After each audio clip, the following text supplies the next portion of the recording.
Picture this deep beneath the earth, in the silent heart of a cavern untouched by time. The walls come alive with the strokes of hands that vanished millennia ago. These aren't just paintings, they're messages pleading to be understood across the chasm of ages. What secrets do they hold? What fears, hopes, or visions of the divine compelled our ancestors to leave these marks in the dark? Today, we're stepping into the shadows of prehistory to uncover the uncharted spiritual world of prehistoric societies, a realm where the boundaries between the earthly and the eternal blurred into something extraordinary. This isn't just a story of ancient rituals or forgotten gods. It's a journey into the very origins of human wonder, the moment we first looked up at the stars and felt something deeper than fear, something like reverence.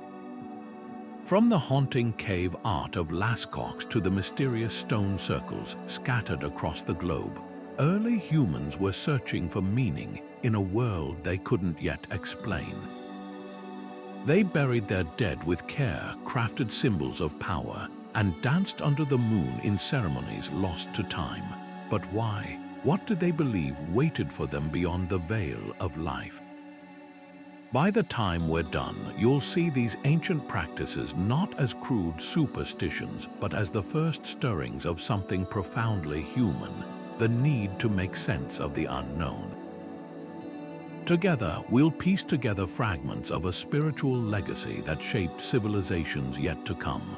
So let's light a torch, metaphorically speaking, and step into the past. The deeper we go, the more we might recognize ourselves in the echoes of those who came before us. Ready? The adventure begins now. Long before cities rose or gods had names, something extraordinary stirred in the human mind. Imagine standing on the African savanna 200,000 years ago, surrounded by the endless cycle of life and death, predators hunting, storms raging, the moon pulling the tides. In that raw, untamed world, our ancestors began asking questions that had no easy answers. What happens when the breath leaves the body? Why does the sun return each morning? These weren't just practical concerns, they were the first sparks of spiritual thought. The earliest clues lie in how they treated their dead. In places like Chauvet Cave in what's now Israel, archaeologists found skeletons buried with care, some cradled in fetal positions, others adorned with shells or ochre pigment. These weren't random acts. Red ochre, often hand-ground and sprinkled over graves, symbolized blood, life, and perhaps rebirth. Animal bones placed beside the dead suggest offerings for a journey. Here, in the quiet darkness of burial sites, we see the birth of an idea. That death wasn't an end, but a doorway. But the spiritual world wasn't just about the afterlife. It was woven into daily survival. Take the shamans, those early mediators between realms. In the flickering torchlight of caves like Chauvet or Altamira, they may have entered trance states, their visions immortalized on stone walls. Those swirling bison and handprints aren't just art, they're snapshots of encounters with the unseen. Some researchers believe the caves themselves were seen as portals, the jagged stalactites becoming teeth in the mouth of the earth, the echoes within them the voices of spirits.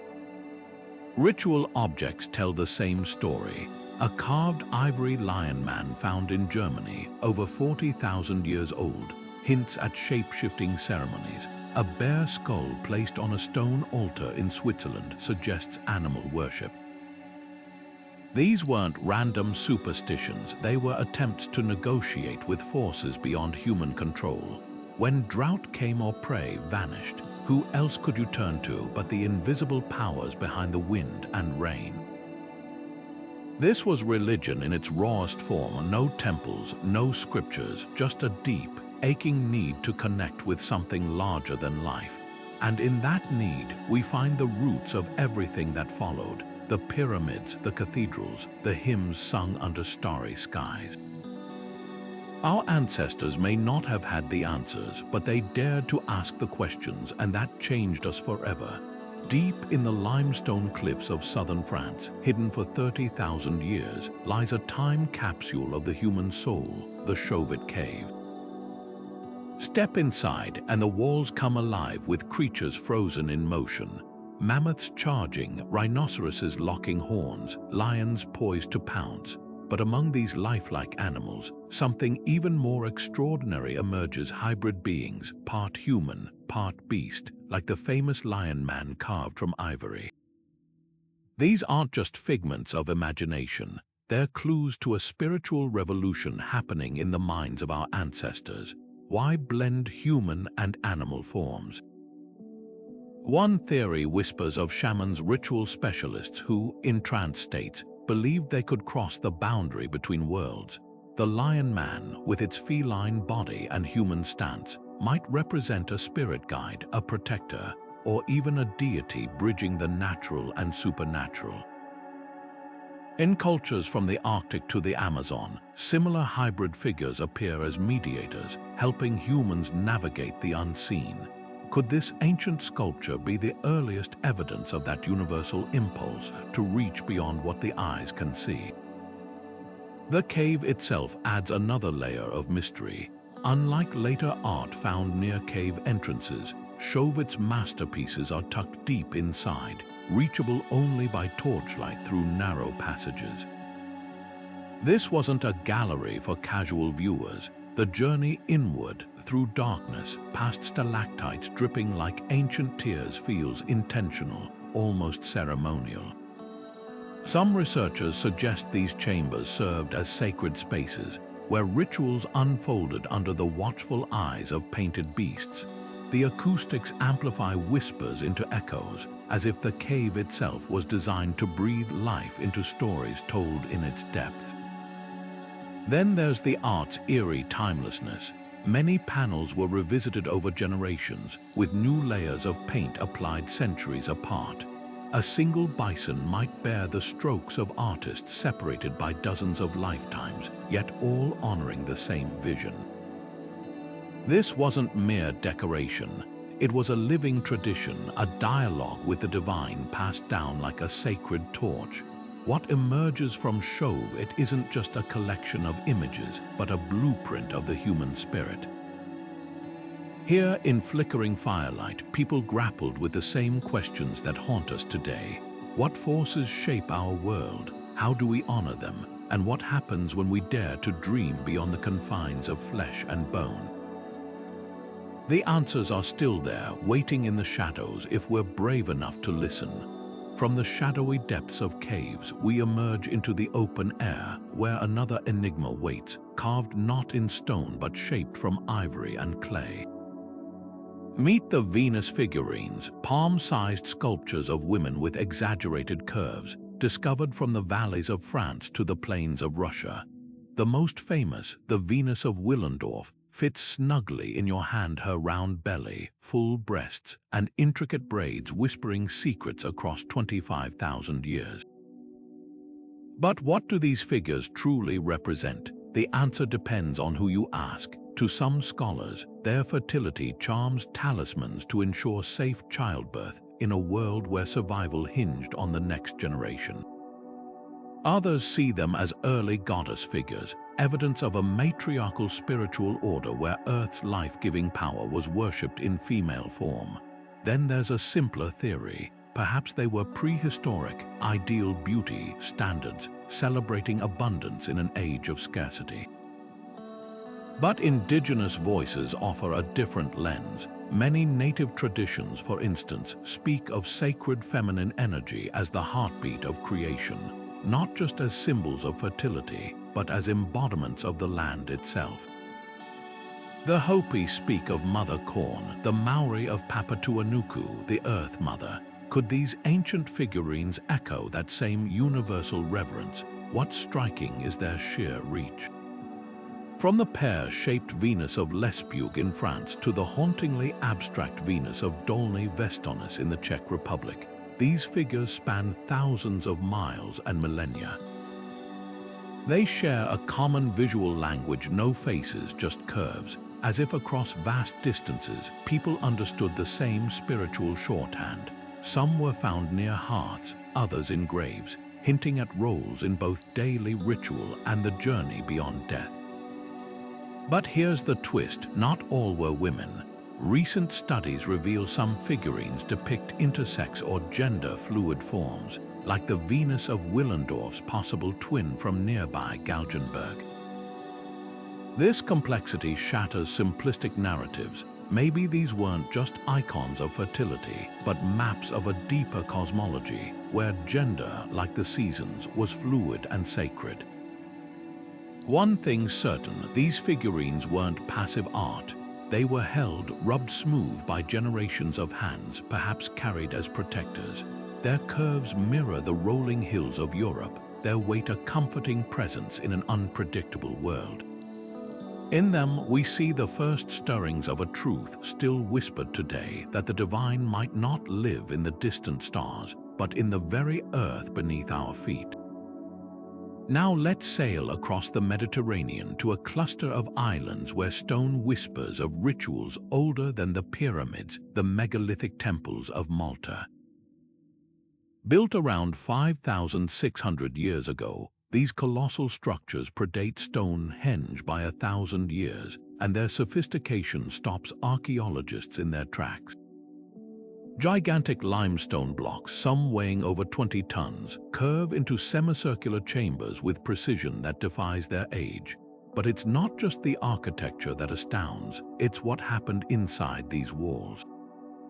Step into Haga Kim, and you'll find yourself surrounded by altars stained with the echoes of sacrifice.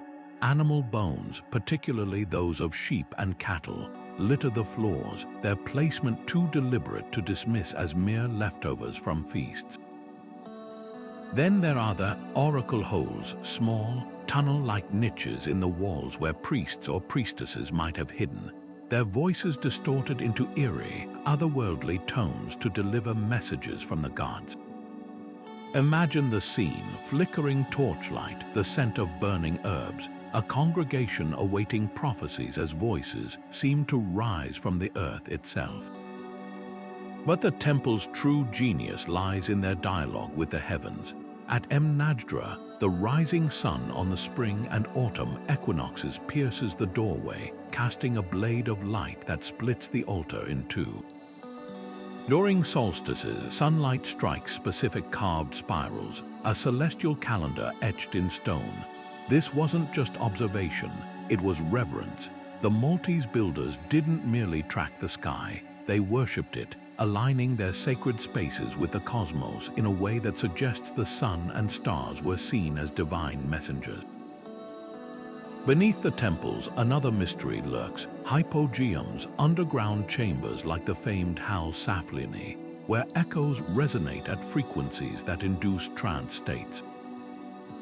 Here, in the belly of the earth, priests may have communed with ancestors or chthonic deities, the boundaries between life and death dissolving in the damp, resonant dark. What emerges isn't just a collection of old stones, but a blueprint for organized spirituality.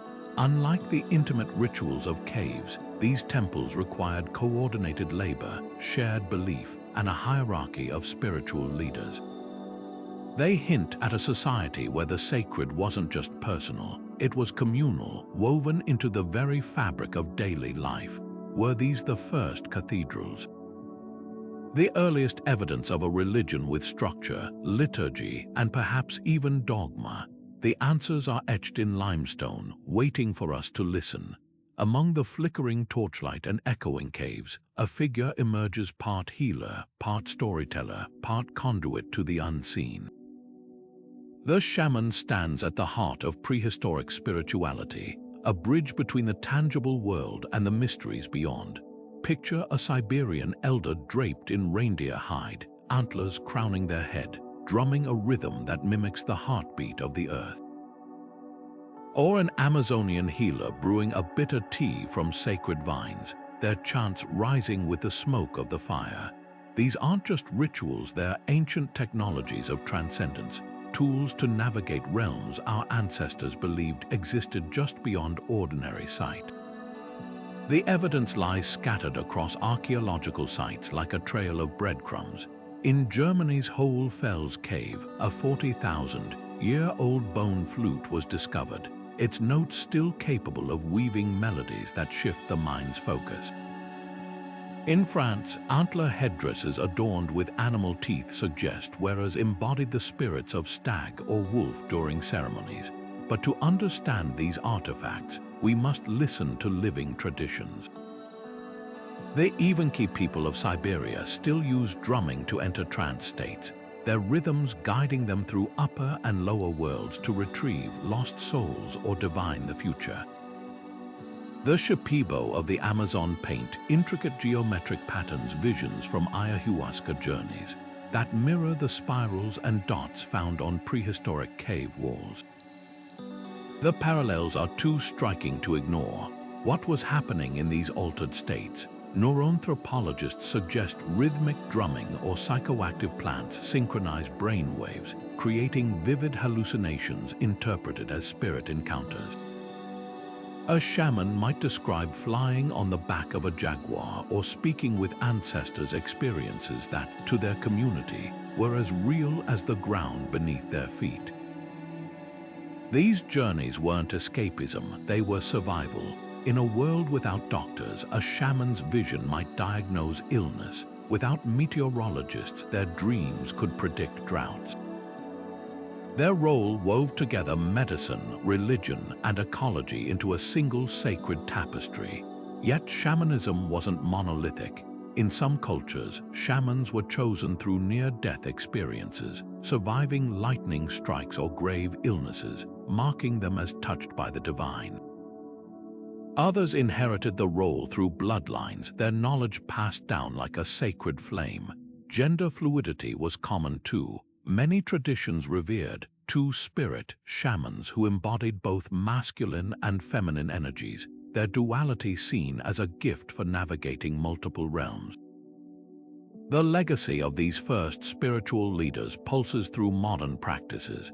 From the sweat lodges of Native American traditions to the ecstatic dances of Sufi mystics, the shaman's essence remains. A reminder that the human hunger to connect with the unseen is as old as consciousness itself. Their tools have changed, but the quest endures, to heal, to seek, and to stand at the threshold between worlds, whispering back what they find. Stretching above the heads of our ancestors, untouched by the glare of modern life, the night sky was a living tapestry, a vast, shimmering storybook written in constellations. At Lascaux, deep in the dark chambers where torchlight once flickered, a peculiar pattern emerges, dots clustered above the painted back of a bull, mirroring the Pleiades star cluster as it would have appeared 17,000 years ago. This isn't just decoration, it's a cosmic map, a bridge between the earthbound and the eternal. Across cultures and millennia, the stars weren't merely points of light. They were ancestors, animal spirits, divine messengers. The Aboriginal Australians traced emu shapes in the dark patches between stars, their dreamtime stories woven into the Milky Way. The Lakota saw the constellation we call Orion as a bison, its rising heralding the return of herds each spring. These weren't random myths, they were survival manuals aligning rituals with celestial events, when to plant, when to hunt, when to gather for ceremonies under a sky pulsing with meaning. But how far back does this cosmic reverence go? In the caves of El Castillo in Spain, a red disk painted 40,000 years ago may depict a supernova, a dying star's explosive finale frozen in ochre. At Nebra in Germany, a bronze disk from 3,600 years ago maps the sun, moon, and Pleiades with startling accuracy, suggesting sky watching was both science and sacrament. Even Stonehenge's towering stones, aligned with solstice sunrises, whisper of a time when the heavens dictated the rhythms of life. Perhaps most haunting are the star shafts in Egypt's Great Pyramid, narrow passageways pointing directly to Orion's belt, and the pole star, a celestial ladder for pharaohs to ascend to the afterlife. This idea wasn't unique to the Nile. The Pawnee built earth lodges with roof openings aligned to the morning star, while Polynesian navigators crossed oceans guided by star paths their ancestors had memorized over generations. What unites these traditions is a truth as old as humanity itself. The sky was never empty. It was a mirror, a clock, a congregation of spirits. When early humans painted stars alongside animals or buried their dead facing the rising sun, they weren't just observing nature, they were seeking communion with it. In their eyes, the cosmos breathed, spoke, and remembered. And if we stand very still under a dark sky today, we might just hear its echo. In the ancient city of Çatalhöyük, where mud brick homes clung together like a honeycomb, the dead never truly left. Beneath the packed earth floors, archaeologists uncovered something extraordinary: skeletons curled in fetal positions, their bones stained with ochre, and most haunting of all, skulls carefully removed, their features recreated in plaster with shells for eyes. These weren't just memorials, they were invitations. The living molded the faces of the departed, as if to say, "Stay with us." This practice, known as skull plastering, reveals a profound shift in how Neolithic societies viewed death. In Jericho, 7,000 years ago, families buried loved ones beneath their homes, then later retrieved the skulls, filling the hollows with clay to sculpt lifelike expressions, some even painted with delicate traces of red and black. A child's skull might be cradled in the hands of an elder, a woman's adorned with a headdress of bitumen. These weren't relics of fear, but acts of intimacy. By preserving the dead's likeness, they blurred the boundary between worlds, ensuring ancestors remained active participants in daily life. But why this obsession with skulls? Anthropologists point to the head as the seat of identity, the vessel of voice, sight, and thought. To keep a skull was to preserve the essence of a person, their wisdom lingering like smoke from a hearth. In some cultures, plastered skulls were likely used in rituals, passed around during harvest festivals, or consulted in times of crisis. Imagine a community gathering, the faces of generations past resting on altars, their hollow eyes witnessing vows, disputes, and prayers. The scale of these practices is staggering. At Çatalhöyük, one burial chamber held 70 individuals, their bones arranged with eerie precision. In Jericho, mass graves cradled hundreds, their skulls stacked like sacred archives. This wasn't private grief, it was collective memory, a way of binding the living to those who came before. Yet the most poignant detail lies in the wear. Some plastered skulls show signs of handling: smudges on the cheeks, polish on the brow suggesting they were touched, kissed, or carried. A child's skull found in Syria, its plaster nose carefully repaired, hints at generations tending to these conduits between realms. What emerges is a radical idea. Death wasn't an end, but a transformation. The dead became guides, protectors, even intermediaries with the divine. In a world without written history, these skulls were the first libraries, their silent lips holding stories the living dared not forget. Wolves howled in the night, not as strangers but as kin, their voices threading through the dreams of those who revered them. Across the frozen steppes of Europe, deep in the forests of the Americas, and under the vast skies of Australia, our ancestors didn't just share the land with animals, they believed they shared souls. This wasn't mere metaphor. A Neanderthal burial in Croatia tells a startling story. A cave bear skull placed carefully beside a child's remains, its massive canine teeth arranged like talismans.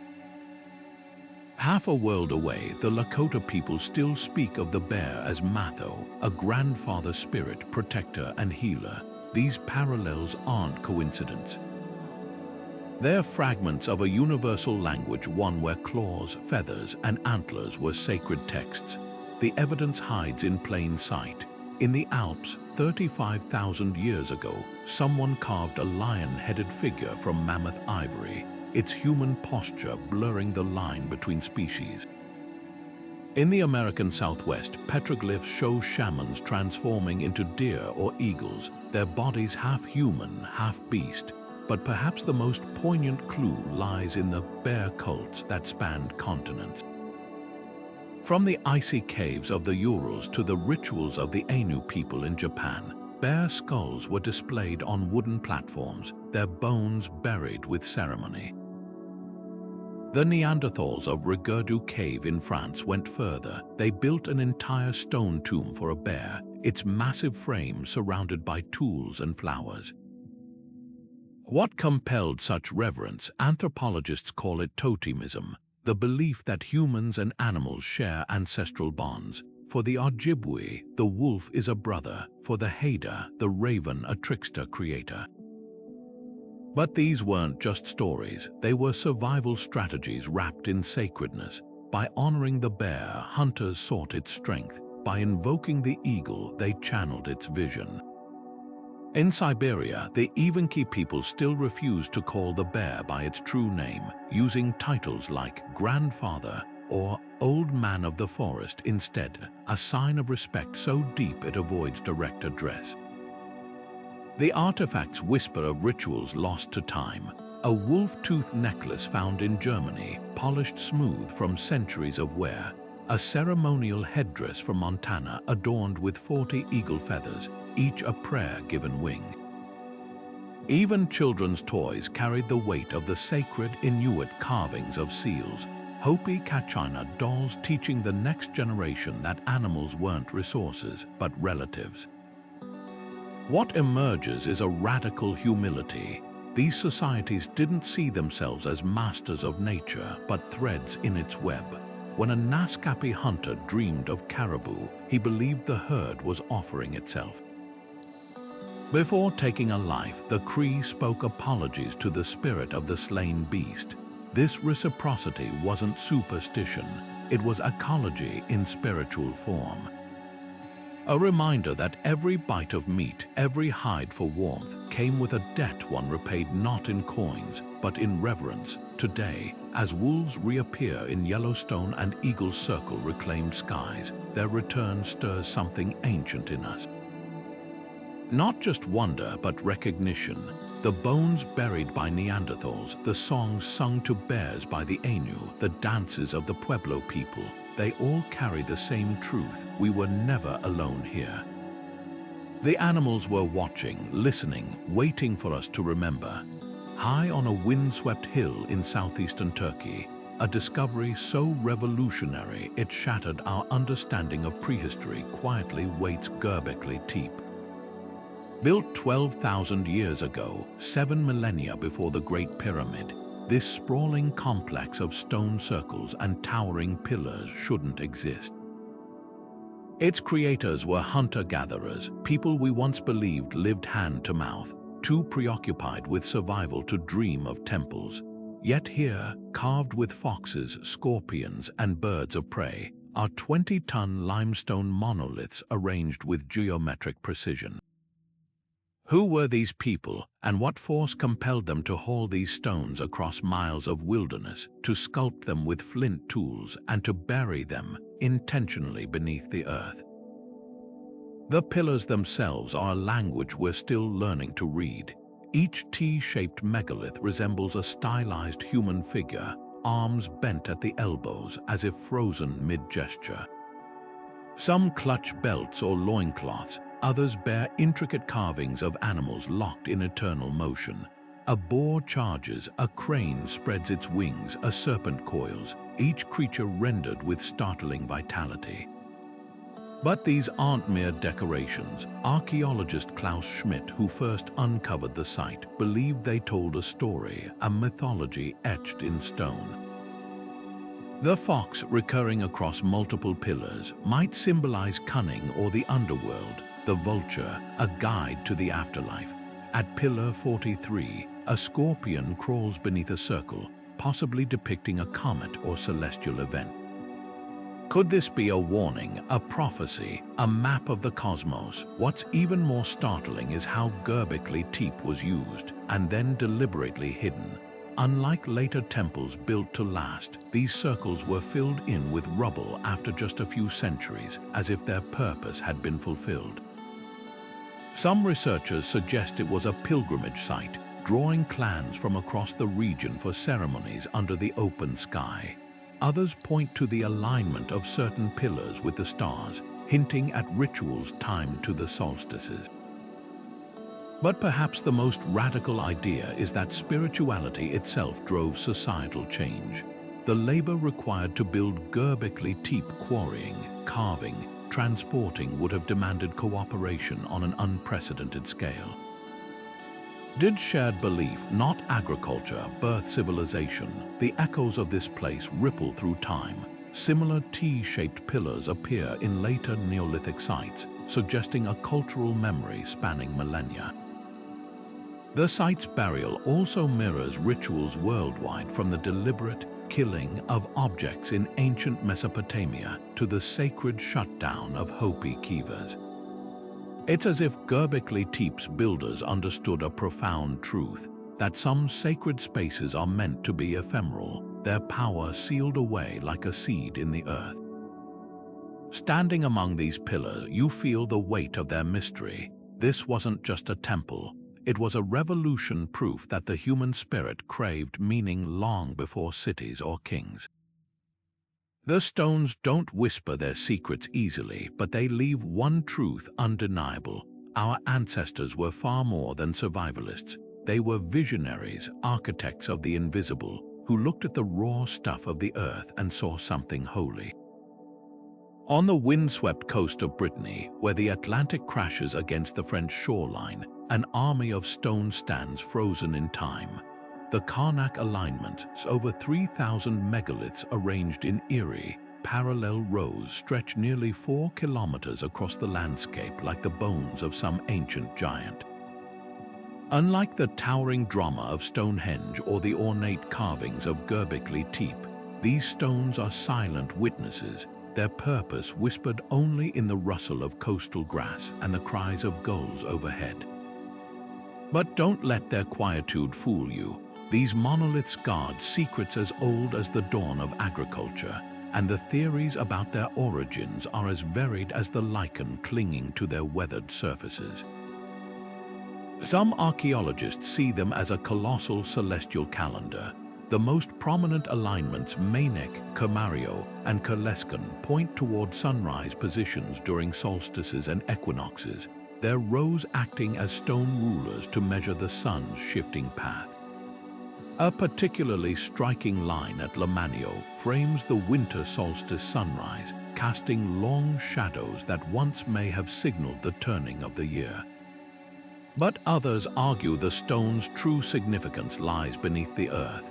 Ground-penetrating radar reveals subterranean chambers and buried artifacts, pottery shards, flint tools, even human remains, suggesting these weren't just astronomical tools, but sacred spaces where the living communed with the dead. Local Breton folklore adds another layer. For centuries, villagers spoke of the stones as a Roman legion turned to rock by the wizard Merlin, a poetic explanation, but one that hints at a deeper truth.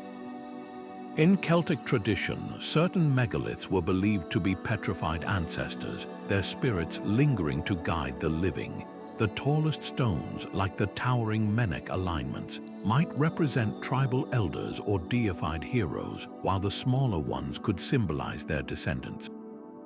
Walk among them at dusk, and it's easy to imagine voices carried on the wind, not in words, but in the silent language of memory. Yet Karnak's mystery deepens when we consider its construction. These aren't haphazard boulders. The stones were deliberately selected for their shapes, some flat and wide, others slender and tall, and arranged with precision that defies their Neolithic origins.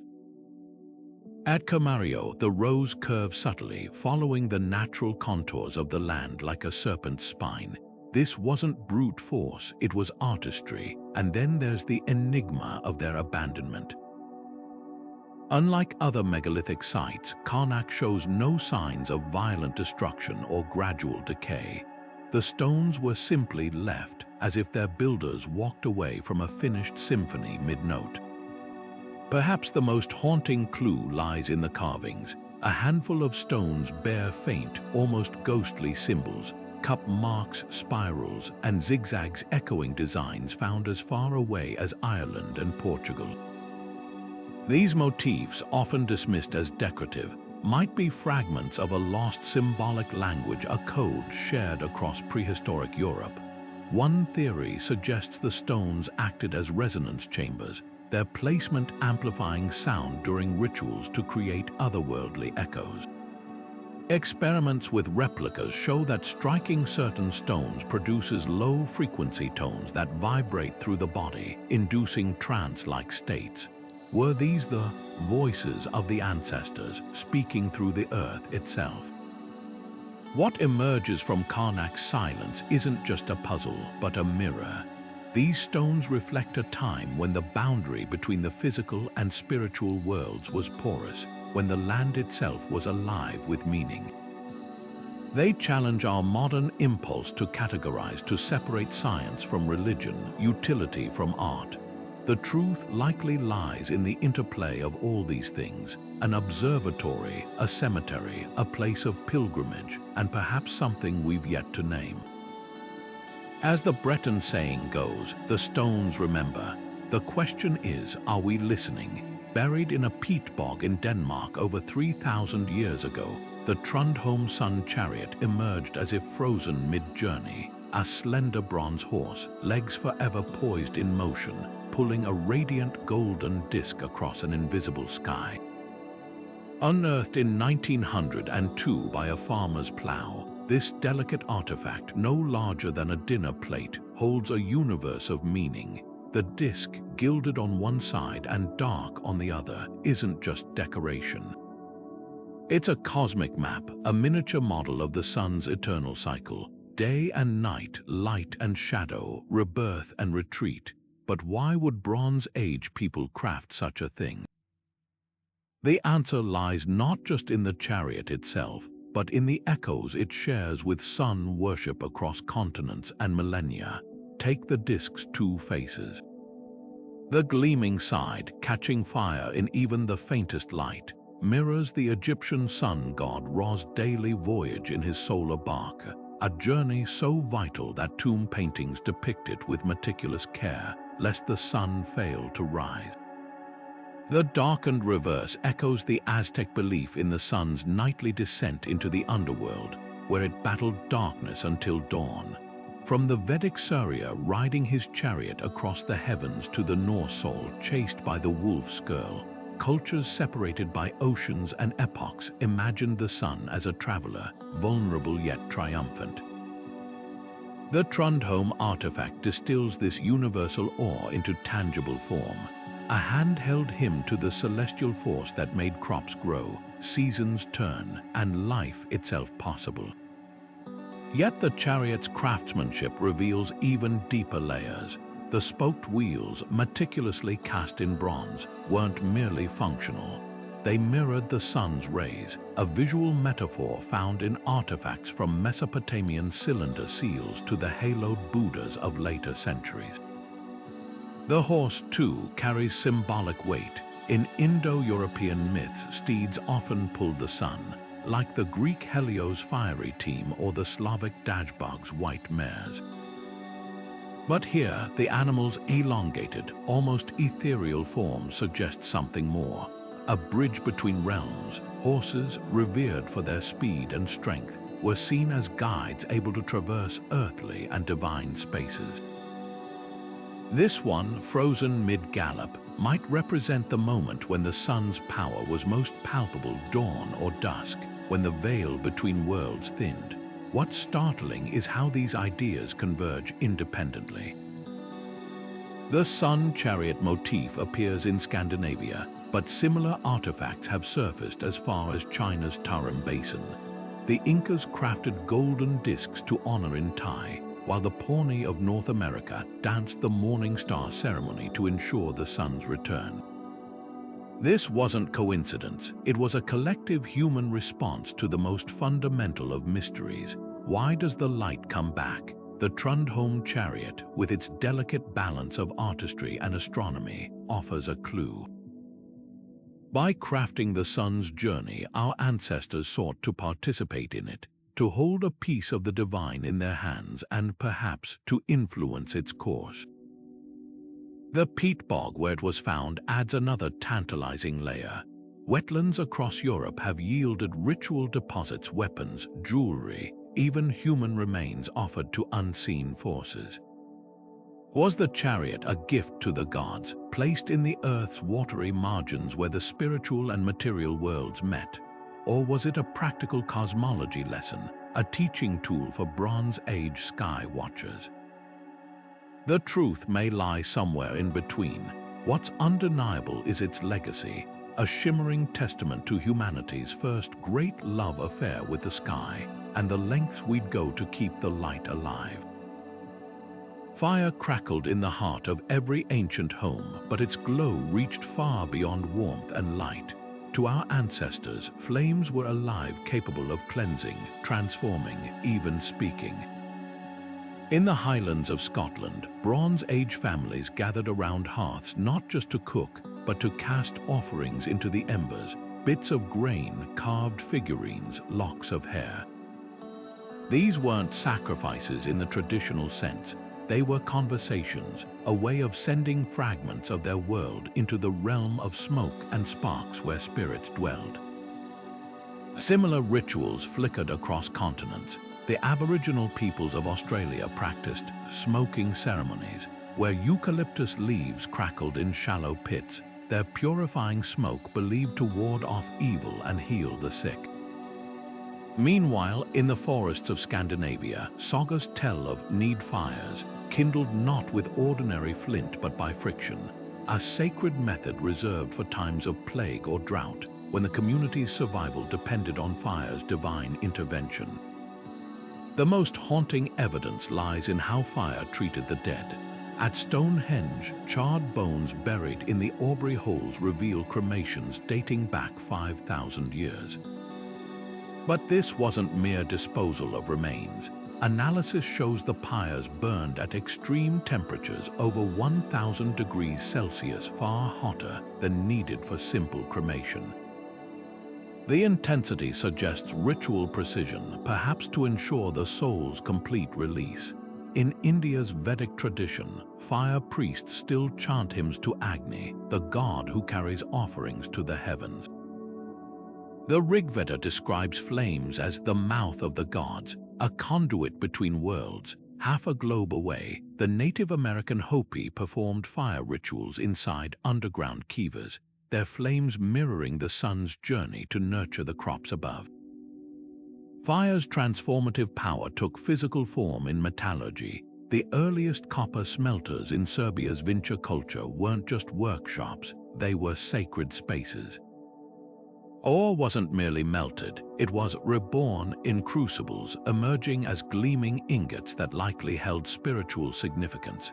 Even the act of forging blades mirrored creation myths. Hammer strikes echoed thunder gods, while quenching in water mimicked the primordial clash of elements. This alchemy of earth and flame birthed more than tools, it birthed legends. The Norse myth of the god Loki, who shaped shifts like flickering fire, or the Japanese tale of Amaterasu, the sun goddess who hides in a cave until laughter and dancing flames lure her out, both root celestial drama in the behavior of earthly fire. Perhaps the most poignant rituals were those of renewal. Across Europe, fire festivals marked the turning of the year. The Celts celebrated Beltane by driving cattle between twin bonfires to purify them before summer grazing. In the Andes, the Inca festival of Inti Raymi honored the sun's return with nights of torchlit processions. These weren't just parties, they were acts of cosmic maintenance, ensuring the sun's strength through sympathetic magic. The message was clear: as long as humans kept the sacred flame alive, the universe would too. What emerges from the embers isn't just a collection of rituals, but a unified vision of fire as the great alchemist. It didn't just cook food or scare predators, it transmuted flesh into spirit, ore into art, darkness into hope. In its dance, our ancestors saw the flickering blueprint of existence itself, destruction paving the way for rebirth, endings birthing new beginnings. The next time you strike a match or light a candle, remember, you're not just making fire, you're echoing a prayer older than civilization. Beneath the dry earth of China's Enyang region, a farmer's plow struck something unexpected, not pottery or tools, but bones. Not ordinary bones, though. These were scarred with intricate patterns of cracks, etched with ancient characters, some stained black from fire. They didn't know it yet, but they'd uncovered the oldest library of divine whispers in East Asia, the oracle bones of the Shang dynasty, dating back over 3,200 years. These weren't just relics, they were the birth certificates of Chinese spirituality, the first fragile bridge between heaven and earth. The ritual was precise, almost surgical. A shaman, perhaps robed in embroidered silk, face painted with sacred symbols, would press a red-hot bronze rod into the cleaned shoulder blade of an ox or the underside of a tortoise shell. The heat split the bone with a sharp crack, a sound believed to be the voice of the ancestors themselves. Then, like reading tea leaves or the flight of birds, the shaman would interpret the fractures. A long, jagged line might signal war. Delicate branching cracks could mean abundant harvests. But here's the twist: these predictions weren't guesses. They were conversations. The bones bear questions etched in archaic Chinese script. Will the king's child be a son? If we sacrifice 10 cattle, will the flood cease? The gods answered in the language of fire and fissure. What's astonishing is how these bones became the blueprint for Chinese thought. The characters scratched onto them are the direct ancestors of modern Chinese writing, the earliest known form. The character for rain, for example, still echoes the Shang depiction of droplets falling from a cloud. But more than linguistics, the bones reveal a cosmology. The Shang believed in a layered universe, the human realm Daizia, the ancestral plane Dai, and the supreme deity Shangdi, all interconnected. A crack in a bone wasn't just a sign, it was a stitch in the fabric of reality. This practice didn't vanish with the Shang. In Taoist temples today, crescent-shaped wooden blocks called jiao are tossed to seek divine guidance, a direct descendant of the bone-cracking ritual. Even the I Ching, the ancient Book of Changes, operates on a similar principle, interpreting patterns, in this case, hexagrams, to decode the universe's will.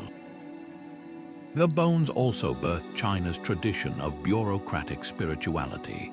Just as Shang rulers consulted ancestors before decisions, later emperors relied on astrologers and dream interpreters, creating a celestial civil service where heaven's approval was as crucial as earthly logistics. Yet the most haunting legacy lies in the unanswered questions. Over 200,000 oracle bone fragments have been found, but only half have been deciphered. Some bear cryptic symbols that still baffle scholars. Could they represent lost gods, forgotten rituals? Others show practice inscriptions, where novice shamans made mistakes, their trembling hands etching characters upside down. These human touches remind us divination wasn't just about power. It was about fear, hope, and the desperate need to feel the universe listening. The next time you flip a coin for a decision or check your horoscope, remember, you're walking in the footsteps of Shang shamans. The tools have changed, but the longing remains, to believe, even for a moment, that the cosmos cares enough to send us a sign. And perhaps, in the echo of a cracking bone or the tumble of wooden blocks, it still does. High above the arid plains of southern Peru, where rain might not fall for decades, the earth itself becomes a canvas, one so vast it can only be seen in full from the sky. The Nasca lines stretch across nearly 200 square miles of desert, their precise forms emerging only when you rise above the dust. A hummingbird with wings outstretched, a spider with legs perfectly proportioned, a whale swimming through stone, and geometric shapes so precise they seem drawn with celestial rulers. Etched between 200 BCE and 600 CE by the Nasca people, these geoglyphs weren't made by removing earth, but by carefully scraping away the dark, iron-rich top layer to reveal the pale substrate beneath. The contrast creates lines that have endured for millennia, untouched by wind or time. But why? What compelled an ancient culture to create art they could never fully see? One theory paints these lines as ritual pathways. Archaeologists like Johann Reinhard suggest the Nazca walked these formations during ceremonies, their footsteps tracing the contours of sacred animals to summon rain or fertility. The desert's very scarcity might have birthed these designs. Water, the lifeblood of survival, embodied in the sinuous form of a snake or the intricate veins of a leaf. Some pathways lead to plazas or small mounds, hinting at gatherings where the earth's patterns mirrored the rhythms of dance and prayer. The act of creating them may have been as sacred as their use, a communal effort to weave the divine into the land itself. Yet another perspective gazes upward, not down. The mathematician Maria Reich devoted her life to studying the lines, documenting their alignments with solstice sunrises and lunar cycles. The spider, for instance, may mirror the constellation Orion, while the giant monkey's spiraling tail could chart celestial movements. Even the straight lines, some stretching over 30 miles, might point to water sources or sacred mountains on the horizon. For a culture that depended on the sky for agriculture, these geoglyphs could have been both calendar and cathedral, a way to map time and commune with gods in one gesture. Then there's the most tantalizing idea that the lines were meant to be seen but not by human eyes. The Paracas culture, predecessors to the Nazca, left behind textiles depicting balloon-like structures, leading some researchers to speculate about primitive air travel. Could the Nazca have flown in rudimentary hot air balloons, surveying their creations from above? Experiments in the 1970s proved it was possible with materials available at the time: reeds, cloth, and fire.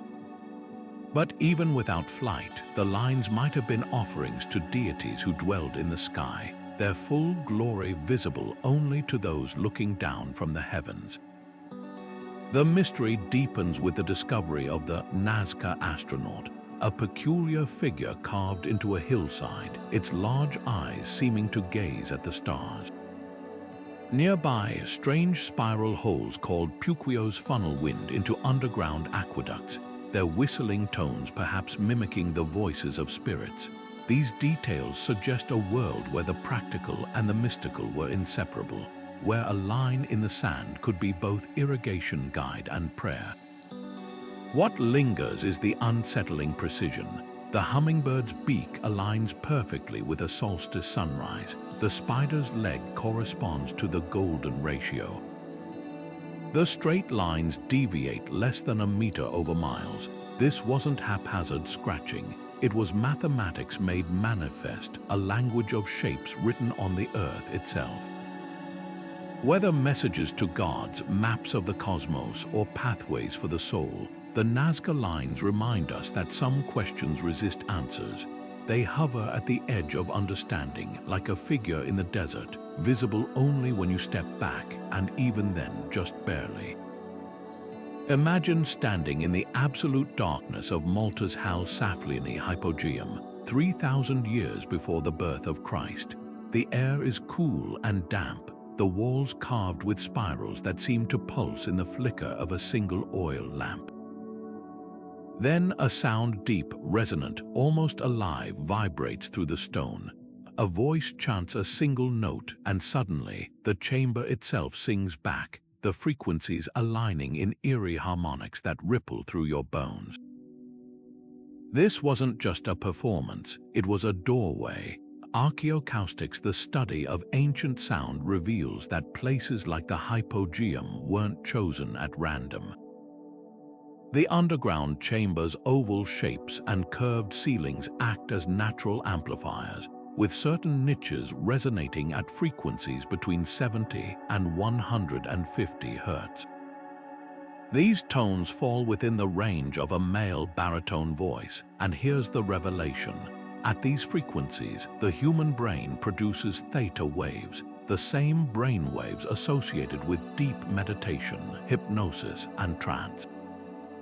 A shaman singing here might not just be heard, they might be felt, their voice merging with the Earth's own vibrations to alter consciousness itself. The instruments they used were extensions of this sacred soundscape.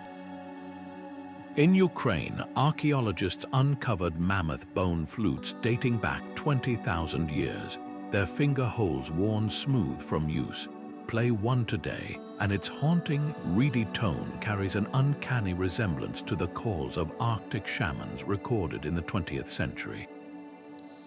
In India's Kapkul Hill, Neolithic people struck ringing stones called lithophones, slabs of dolerite that chime like bells when struck with smaller rocks. These weren't mere noisemakers. The tones they produced matched the natural resonant frequencies of the surrounding landscape, creating a harmony between human-made sound and the Earth's own voice. But perhaps the most profound evidence lies in cave art's hidden acoustics.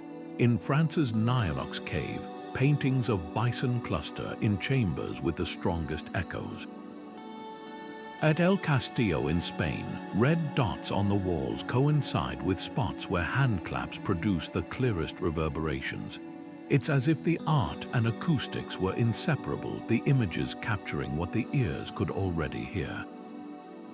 Some researchers suggest these were sound maps, guiding rituals where drumming, chanting, and the cave's own echoes blurred the line between the physical and spiritual worlds. The legacy of these sonic rituals survives in traditions worldwide. Tibetan monks still use deep, resonant chanting to induce meditative states. Aboriginal didgeridoos, with their droning vibrations, mimic the Earth's frequencies. Even the prolonged tones of Gregorian chant echo this ancient understanding, sound as a vessel for transcendence. What our ancestors knew and modern science is rediscovering is that sound doesn't just travel through air. It moves through us, in the flicker of torchlight, with a flute carved from bone or hands drumming on stone. They found a truth we're still grasping. Some frequencies don't just reach the ears. They speak to the soul. Buried in the silt of a French riverbank for 35,000 years, the mask of La Roche-Cotard doesn't stare, it watches. Carved from a single piece of flat, reddish-brown stone, its surface is weathered smooth by millennia, but the markings remain unmistakable. Two almond-shaped hollows for eyes, a slight ridge suggesting a nose, and a series of deliberate scratches that might trace a mouth or perhaps something less human. Unearthed in 1975 near the Loire River, this palm-sized artifact predates the famous cave paintings of Lascaux by thousands of years, making it potentially the oldest known mask in the world.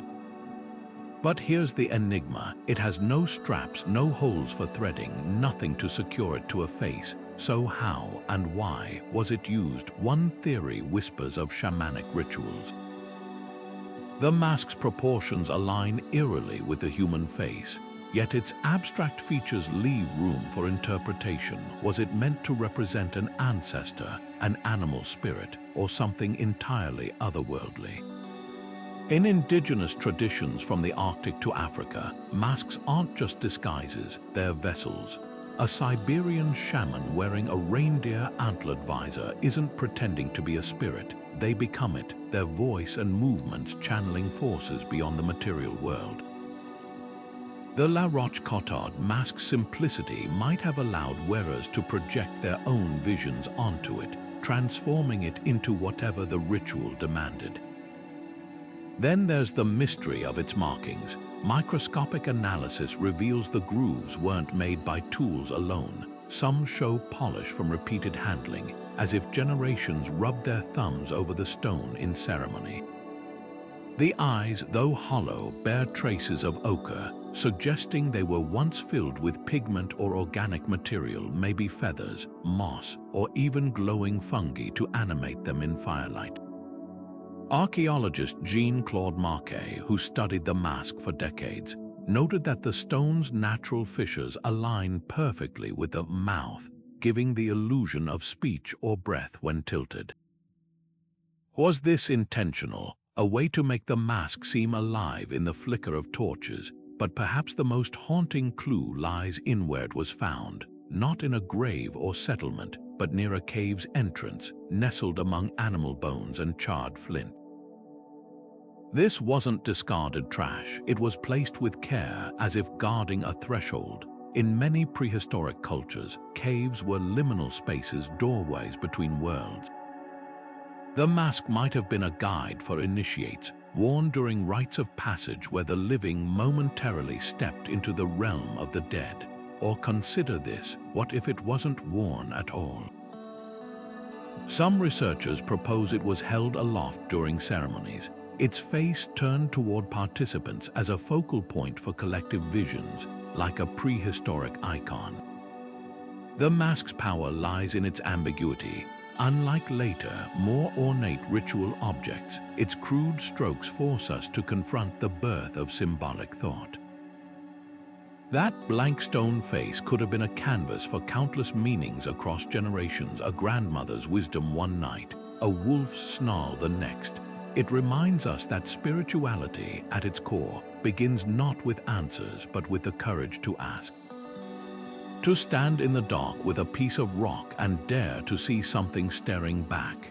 The Antikythera mechanism, with its intricate bronze gears tracking planets and eclipses, often steals the spotlight as the world's first computer. But centuries before its creation, under the grassy hills of Ireland, another kind of machine was at work, one made not of metal but of stone. Newgrange, a massive Neolithic tomb built over 5,000 years ago, hides a secret in its narrow passageway. Each winter solstice, as the sun crests the horizon, a single beam of light pierces the darkness, crawling inch by inch until it illuminates the inner chamber in a golden blaze.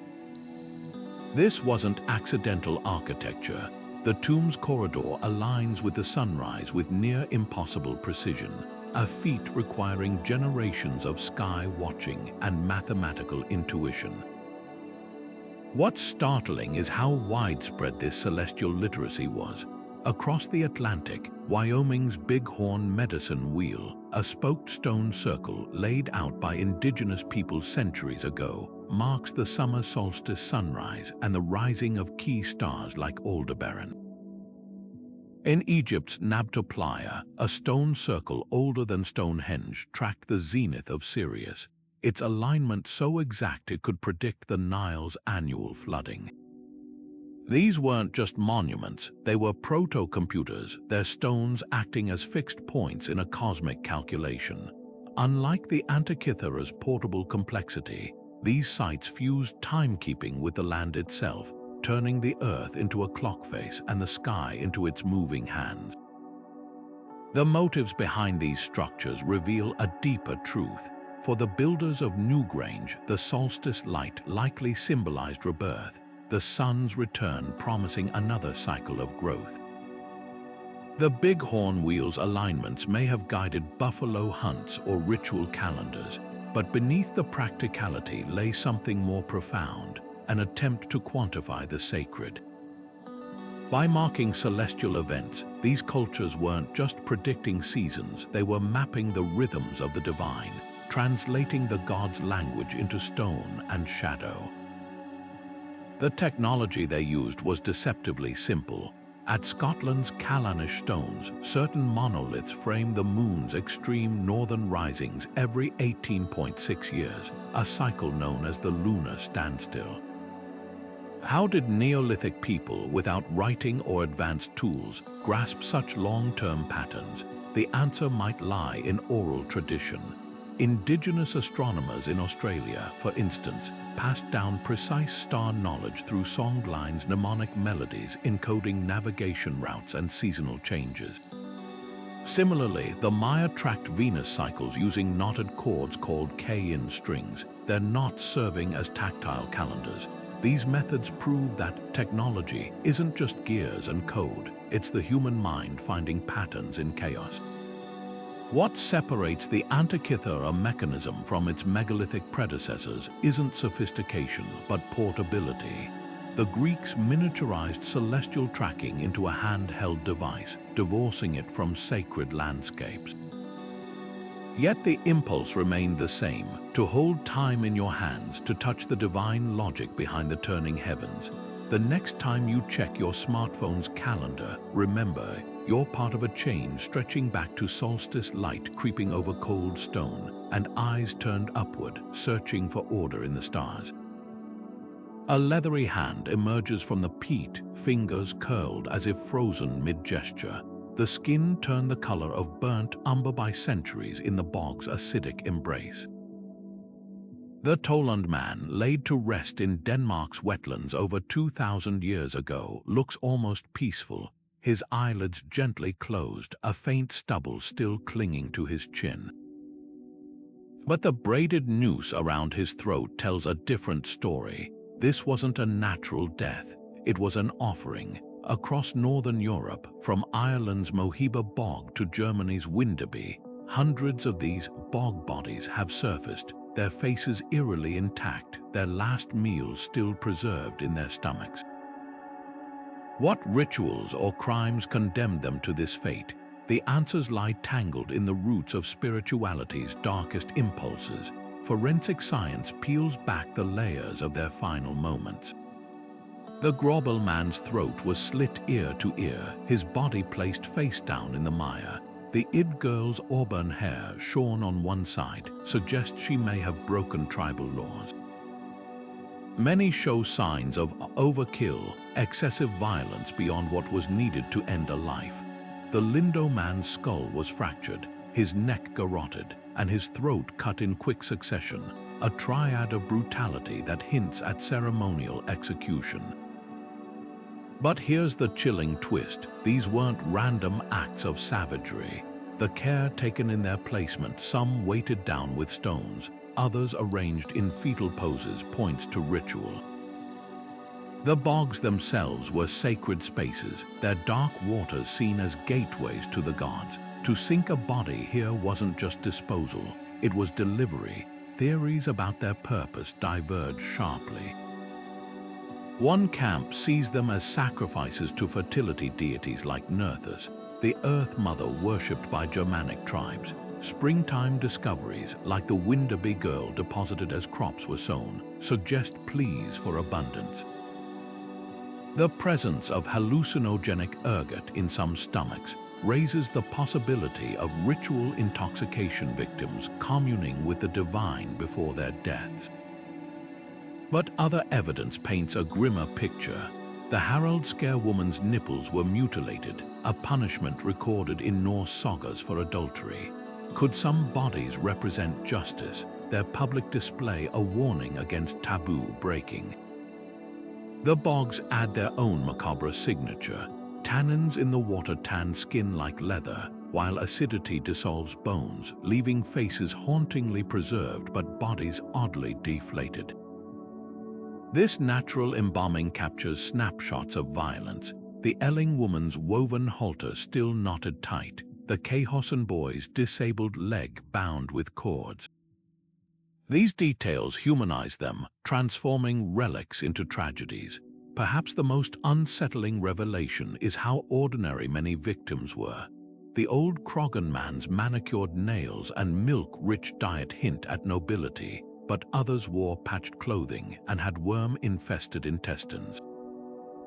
This wasn't a practice reserved for the elite or the outcast. It was woven into the fabric of society, a shared dark sacrament. What lingers isn't just the horror, but the intimacy.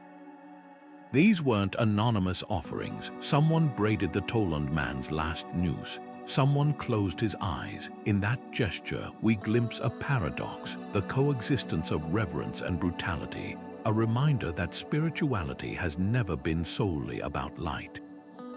Sometimes it's the shadows that hold the deepest truths. Deep in the caverns of Trois Freres in southern France, where the air hums with the weight of millennia, a figure leaps across the stone, not as predator or prey, but as something in between. The dancing sorcerer, painted over 15,000 years ago, defies simple explanation. Half human, half stag, its antlers branch like a crown while its legs twist in mid-motion, caught forever in a step between worlds. The eyes, wide and unblinking, seem to lock onto yours across the centuries, as if daring you to decipher its secrets. This isn't just art, it's a portal. One prevailing theory casts the figure as a shaman mid-transformation. Ethnographic records from Siberia to the Amazon describe rituals where spiritual leaders don animal skins or antlers to channel the creature's essence. The Evenki people of Siberia, for instance, still perform dances wearing reindeer antlers, believing the headdress lets them borrow the animal's speed and sight. The sorcerer's posture, one leg bent, arms outstretched, mirrors the ecstatic movements of trance dances documented in indigenous cultures worldwide, those spirals and dots surrounding it. They might represent entoptic phenomena, the geometric patterns seen in altered states induced by drumming, fasting, or psychoactive plants. In this light, the painting becomes a snapshot of a sacred moment, the shaman straddling the veil between the mundane and the miraculous. Yet another interpretation whispers of something more divine.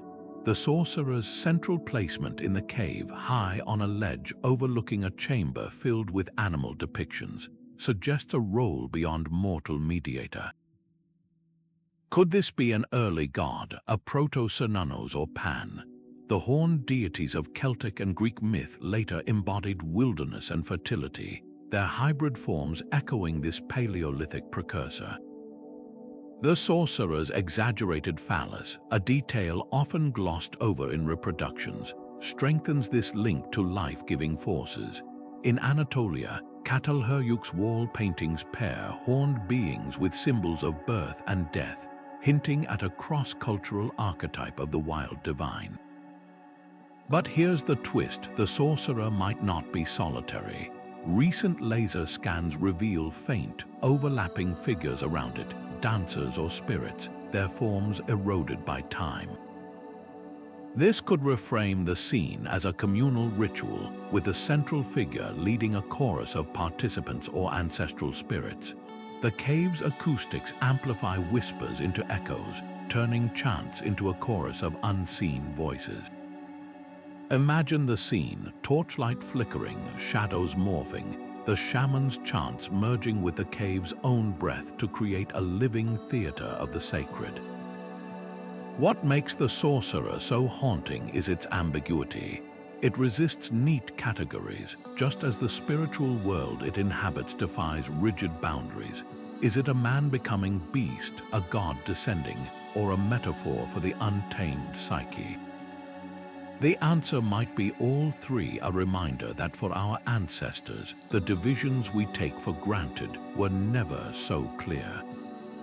The next time you stare into the eyes of this ancient enigma, ask yourself, are you looking at art or is it looking back, scattered across the sun-baked cliffs of Utah's 9-Mile Canyon, carved into the volcanic slabs of Armenia's Aktasar, even pecked into the frozen riverbanks of Siberia's pegtimal petroglyphs whisper in a language we've yet to fully understand. These aren't random scratches. A spiral might coil like a serpent, its curves echoing the path of the sun. A row of stick figures could stretch toward a star, their arms raised as if in worship or warning. And then there are the eerie ones, beings with elongated limbs and hollow eyes, some crowned with antennae or halos hovering above human forms. Are these ancestors, gods, or visitors from realms beyond? The stones won't say, but their patterns hint at a shared spiritual lexicon spanning continents and millennia. Take the spiral, one of the most universal symbols. In New Mexico's Chaco Canyon, petroglyphs of concentric circles align with solstice sunrises, their curves tracking the sun's journey like celestial fingerprints. The Hopi interpret them as migration maps, tracing their ancestors' paths across the land. Yet in Ireland's Newgrange, the same spiral adorns tomb walls, symbolizing the cycle of life and death. Could these distant cultures have independently arrived at the same visual language? Or does the spiral's hypnotic pull tap into something deeper, a hardwired human response to patterns that mirror the whirl of galaxies or the coils of our own DNA? Then there's the mystery of the handprints. In Argentina's Cueva de los Monos, hundreds of stenciled palms press against the rock, some smaller than a child's, others missing fingers, possibly ritual amputations or coded messages. Indigenous Patagonian traditions speak of handprints as signatures of the soul, left to mark passage into the spirit world. Halfway across the globe, in Borneo's Kalimantan caves, similar handprints are paired with drawings of horned figures, suggesting shamanic rituals where human and spirit realms touched. The sheer distance between these sites rules out direct contact, yet the symbolism overlaps like echoes in a canyon. But the most unsettling carvings are the hybrid figures with animal heads, radiating lines or shapes that defy biology. Siberia's pegtimal petroglyphs depict beings with elongated skulls and what look like breathing apparatuses floating above hunters. The Ural Mountains' infamous ancient astronauts wear what resemble helmets and suits. Mainstream archaeology dismisses these as stylized shamans or mythological beings, but oral traditions complicate the narrative. The Navajo speak of the Ye, spirit guides who descended from the stars, while Aboriginal Australian lore describes the Wandjina, sky beings who brought sacred knowledge. Could petroglyphs be encounters with the inexplicable, rendered in stone because no other vocabulary existed? Decoding these symbols is like trying to read a book with half the pages torn out. Some researchers apply neuropsychological models, arguing that the geometric patterns, zigzags, grids, dots mirror visions seen in trance states. Others, like anthropologist David Lewis Williams, see them as maps of the mind, charting shamanic journeys through layered realms of consciousness. Then there's the practical angle. In Utah, certain petroglyph clusters mark hidden springs or migration routes, their symbols functioning as prehistoric GPS. Yet the most poignant theory comes from the descendants of the artists themselves. For the Lakota, rock carvings aren't art or messages, they're living prayers. When a warrior etched his vision into stone, he believed the act released its power into the world. The grooves caught rainwater, which carried the prayer into the earth. The wind passing over the lines whispered it to the spirits. In this light, petroglyphs aren't puzzles to solve, but conversations to join, a reminder that the sacred often leaves its fingerprints not in words, but in the spaces between them. The next time you run your fingers over the cool surface of a petroglyph, remember, you're not just touching rock, you're touching time, and somewhere in those silent grooves, a voice still waits to be heard. Beneath the dry earth of Zion, frozen in silent ranks for over 2,000 years, an army of clay stands guard. But the terracotta warriors aren't just a display of imperial power. They're the culmination of a spiritual idea as old as death itself. Each life-sized soldier, archer, and charioteer was crafted with eerie individuality, their faces bearing unique expressions, their armor meticulously detailed, even their footwear signaling rank. This wasn't mere artistry, it was a sacred contract between the living and the dead, a belief that the afterlife required protection, and that souls could wield weapons even in the realm beyond. Long before Emperor Qin Shi Huang commissioned his clay legion, ancient cultures worldwide were burying guardians with their dead. In Egypt's early dynasties, tomb figurines called Ushabti's small statuettes inscribed with spells were meant to serve the deceased in the afterlife, performing labor so the soul could rest. The Mesopotamians buried terracotta dogs to ward off evil spirits, while the Etruscans placed stone warriors in necropolises, their blank eyes staring down eternity. But the terracotta army takes this concept to staggering new heights. Unlike solitary guardian statues, these 8,000 soldiers form a complete military hierarchy, a functional afterlife battalion with generals, infantry, and cavalry, all positioned according to real battle formations. The message was clear: death wasn't an end but a deployment. What's fascinating is how these figures bridge the gap between myth and military pragmatism. Earlier Chinese dynasties buried actual soldiers and servants alive to accompany rulers into death, a practice known as Rengsun. By the Qin dynasty, clay replaced flesh, but the spiritual logic remained. Each warrior was ritually activated through ceremonies we can only guess at, their hollow bodies perhaps once holding offerings or inscribed prayers. Even their placement mattered. The eastern-facing vanguard may have symbolized the rising sun's promise of rebirth, while the rear guard's crossbows were cocked and loaded, eternally ready to repel unseen threats. Yet the most haunting detail lies in what's missing.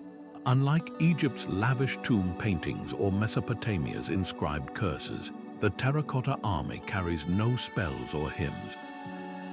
Their power wasn't in words, but in presence. The sheer scale of the necropolis, covering over 38 square miles, suggests an attempt to recreate the entire imperial court in microcosm, complete with stables, offices, and even an underground river of mercury representing the Yellow River. This wasn't just a tomb, it was a mirror universe, a parallel reality where the emperor's authority never waned. Modern excavations revealed darker layers. Many figures were found deliberately shattered not by time, but by human hands. Historians speculate that rebels may have vented their fury on the clay army after Qin's dynasty collapsed, seeking to disarm him in the afterlife. Even in destruction, the belief held: break the soldier and you break its spiritual potency. The terracotta army's legacy pulses through later traditions.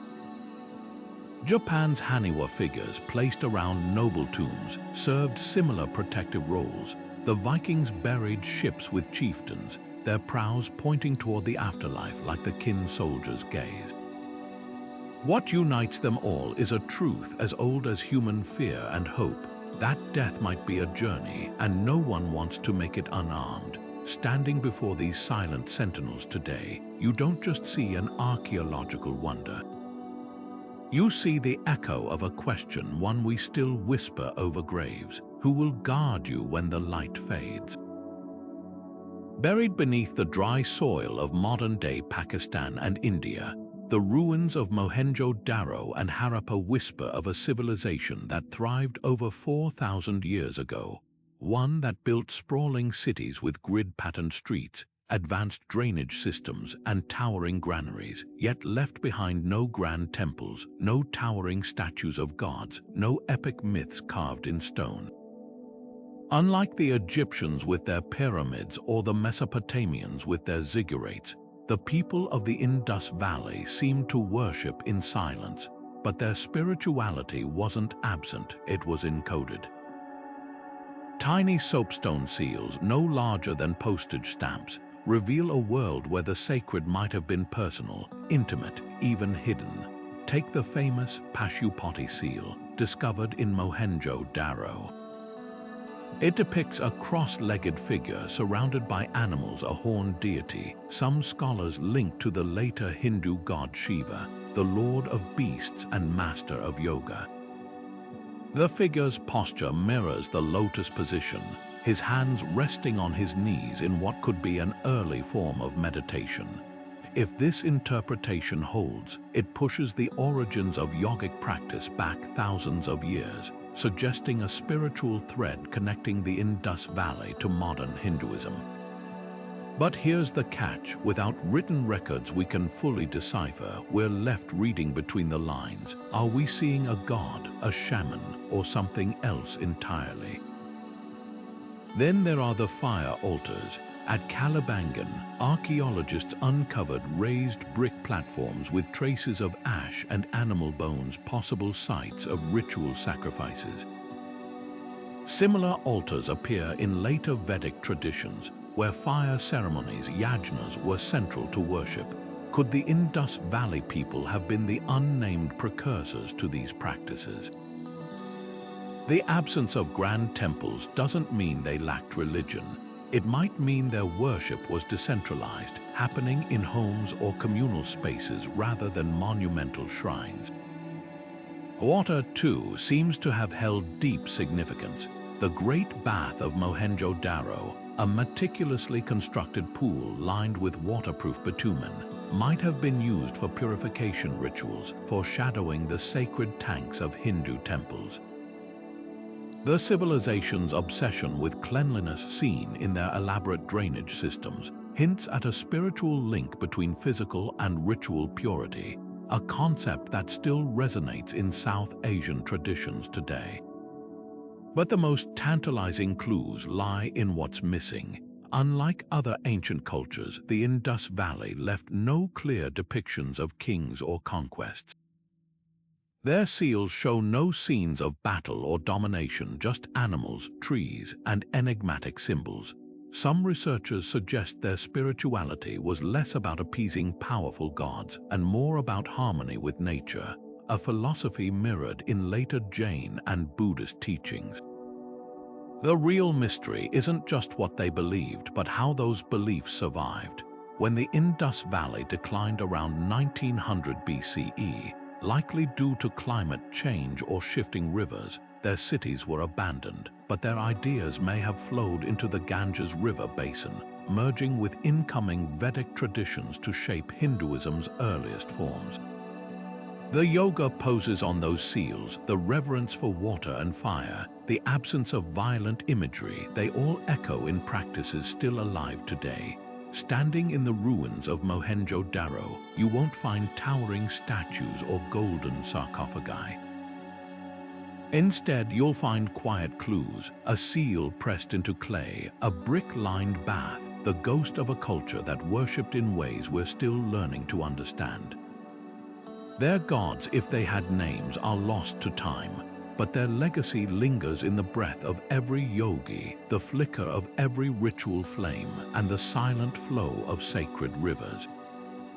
Deep in the ruins of Göbekli Tepe, archaeologists unearthed stone vessels stained with traces of oxalate, a chemical residue left behind by fermented grains. These weren't ancient beer mugs for casual drinking. They were sacred chalices, part of a ritual that transformed intoxication into communion. Half a world away, in China's Jiahu region, pottery shards from 9,000 years ago bear the fingerprints of a fermented brew made from rice, honey, and hawthorn fruit. The people who drank it buried their dead with it, placing ceramic jugs in graves as provisions for the afterlife. This was no happy hour, it was a bridge between worlds. The role of psychoactive substances in prehistoric spirituality defies modern assumptions. In the Peruvian Andes, snuff trays carved with jaguar motifs held powdered vilca seeds, a potent hallucinogen that shamans used to shape-shift into spirit animals. The Amazon's Shipibo people still brew ayahuasca, a vine-based tea that induces visions of geometric patterns eerily similar to those painted on Neolithic caves. Even the Scythians of the Eurasian steppe burned cannabis on hot stones inside burial tents, enveloping mourners in mind-altering smoke to commune with the departed. These practices weren't about escapism. They were technologies of transcendence, tools to pry open the doors of perception and step into the unseen. What's startling is the consistency across cultures. The Aztecs called psychedelic mushrooms Teonanacatl, flesh of the gods. Siberian shamans drank fly agaric tea to journey through cosmic realms. The ancient Greeks at Eleusis drank kykeon, a possibly ergot-laced brew that initiated participants into the mysteries, promising rebirth. The common thread, a belief that intoxication wasn't recreational but revelatory. Modern neurochemistry backs this up. Substances like psilocybin and DMT activate brain regions associated with spiritual experiences, producing visions of unity, encounters with entities, and ego dissolution, precisely the phenomena described in millennia-old texts. But the most profound evidence lies in the art. The Tassili Ennaja cave paintings in Algeria depict mushroom-headed figures dancing with exaggerated limbs, their bodies vibrating with energy. The Selknam people of Tierra del Fuego painted shamans with concentric circles radiating from their heads, as if capturing the moment hallucinogens unlocked hidden dimensions. Even the abstract zigzags and dots in Paleolithic caves align with the geometric hallucinations induced by trance states, suggesting these artists weren't just decorating walls, but mapping inner voyages. The legacy of these sacred brews survives in unexpected ways. The wine used in Christian Eucharist, the soma of Hindu rituals, the peyote ceremonies of the Native American Church, all echo prehistoric attempts to taste the divine. Yet perhaps the most poignant lesson is this: for our ancestors, altering consciousness wasn't about leaving reality behind. It was about diving deeper into it, uncovering layers of meaning hidden beneath the surface of the everyday. In a world without microscopes or telescopes, the mind itself was the ultimate instrument of discovery and intoxication, its most sacred calibration. Beneath the sun-baked clay of Çatalhöyük, one of the world's first cities, archaeologists uncovered something extraordinary, rooms filled not with tools or weapons, but with symbolism. The walls bore the imprints of human hands pressed into the plaster like signatures. Bull's horns protruded from platforms, their curves echoing the crescent moon. And everywhere the same figure reappeared, a voluptuous woman seated on a throne, her hands resting on the heads of leopards. This wasn't just decoration. It was devotion. The people of Çatalhöyük 9,000 years ago worshipped a force far older than kings or empires, the Earth Mother, a deity who embodied both creation and decay, whose embrace held the seeds of life and the inevitability of death. Her presence wasn't confined to Anatolia. In Malta's Hypogeum of Hal Saflieni, a subterranean labyrinth carved from limestone, statues of corpulent women, often called fat ladies, were placed in niches where echoes hummed at sacred frequencies. Their exaggerated hips and swollen bellies weren't accidents of artistry, they were declarations. These figures represented a goddess who controlled the cycles of nature, her body a metaphor for the land itself, fertile, nurturing, but also demanding. The same duality appears in later traditions: the Hindu Kali, who births and devours, the Mesopotamian Inanna, who descends into the underworld and returns, the Greek Demeter, whose grief withers the earth until her daughter is restored. What's striking is how these Neolithic cultures expressed her power. At Çatalhöyük, shrines featured plaster reliefs of goddess figures giving birth, not to human infants but to bulls, their horns symbolizing strength and virility. Beneath these reliefs, excavators found the skulls of vultures, birds associated with death and purification. The message was clear: the goddess governed both the cradle and the grave. In Malta, temples like Haga Kim housed altars where animal bones mingled with figurines of the Fat Lady, suggesting rituals that linked feasting, sacrifice, and fertility. The temples themselves, shaped like rounded female forms with central passageways, reinforced the idea of the earth as a womb, a place where life emerged and returned. But the Earth Mother wasn't just a passive nurturer. At Çatalhöyük, murals depict leopards flanking her throne, their spotted coats echoing the night sky. These weren't pets, they were protectors, emblems of her untamed, even dangerous aspect. In later myths, this duality resurfaces. The Sumerian Ninhursag heals with her milk but also curses those who defy her. The Irish Morrigan appears as both a seductress and a crow feasting on battlefields. Even the Venus of Willendorf, with her faceless anonymity, may represent this balance, her curves celebrating abundance, her lack of individual features reminding us that nature favors no one. The most haunting evidence of her worship lies in what was sacrificed. At Çatalhöyük, burials reveal that the dead were often interred beneath the floors of shrines, their bones later exhumed and painted with ochre before being reburied. Some skulls were kept displayed like relics. This wasn't morbid obsession, it was reciprocity. Just as the Earth Mother gave life, she took it back, and in return, her people offered their most precious gifts, their ancestors, their art, their labor. The temples they built weren't just shelters for prayer, they were living contracts with the divine, renewed with each generation. Today, her legacy lingers in quiet ways. The Celtic Sheela Nogig carvings, with their exaggerated vulvas, adorned medieval churches as talismans against evil. The Mexican Kotliku, her skirt of writhing serpents, stares from museum displays. And in rural India, villagers still anoint stone outcrops shaped like yoni symbols with milk and flowers. These aren't superstitions, they're echoes of a time when the sacred wasn't distant or judgmental, but as close as the soil underfoot, a force as capable of tenderness as terror, as likely to bless as to demand. The Earth Mother's temples may lie in ruins, but her lesson endures. To revere life, you must first honor its price. Deep in the jungles of Costa Rica's Diquis Delta, where vines twist around ancient trees and howler monkeys call through the mist, lies one of archaeology's most enigmatic puzzles, the stone spheres. Scattered across the landscape like marbles dropped by giants, these perfectly rounded orbs range in size from mere inches to over 8 feet in diameter, some weighing as much as 16 tons.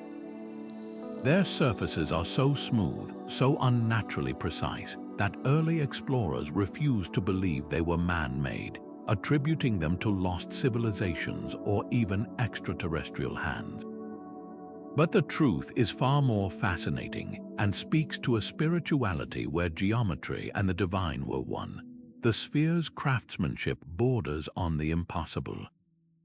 Carved from gabbro, a hard volcanic rock, or the even tougher granodiorite, they were shaped using only stone tools and sand abrasion, a process that would have required generations of patient labor. Yet their perfection defies explanation. Laser scans reveal deviations of less than 2 millimeters across their surfaces, rivaling modern machine precision. How did a people without written language or metal tools achieve such mathematical exactitude? The answer may lie in their celestial obsession. Many spheres were found aligned in patterns mirroring constellations or arranged in geometric formations pointing to solstice sunrises. Some researchers suggest they were physical manifestations of cosmic harmony, earthly echoes of the stars above. But the sphere's purpose wasn't just astronomical. Indigenous oral traditions hint at deeper meanings. The Boruca people speak of the spheres as tani, or eggs of the gods, vessels containing primordial knowledge. Others describe them as boundary markers for sacred spaces, their unbroken curves symbolizing unity and protection.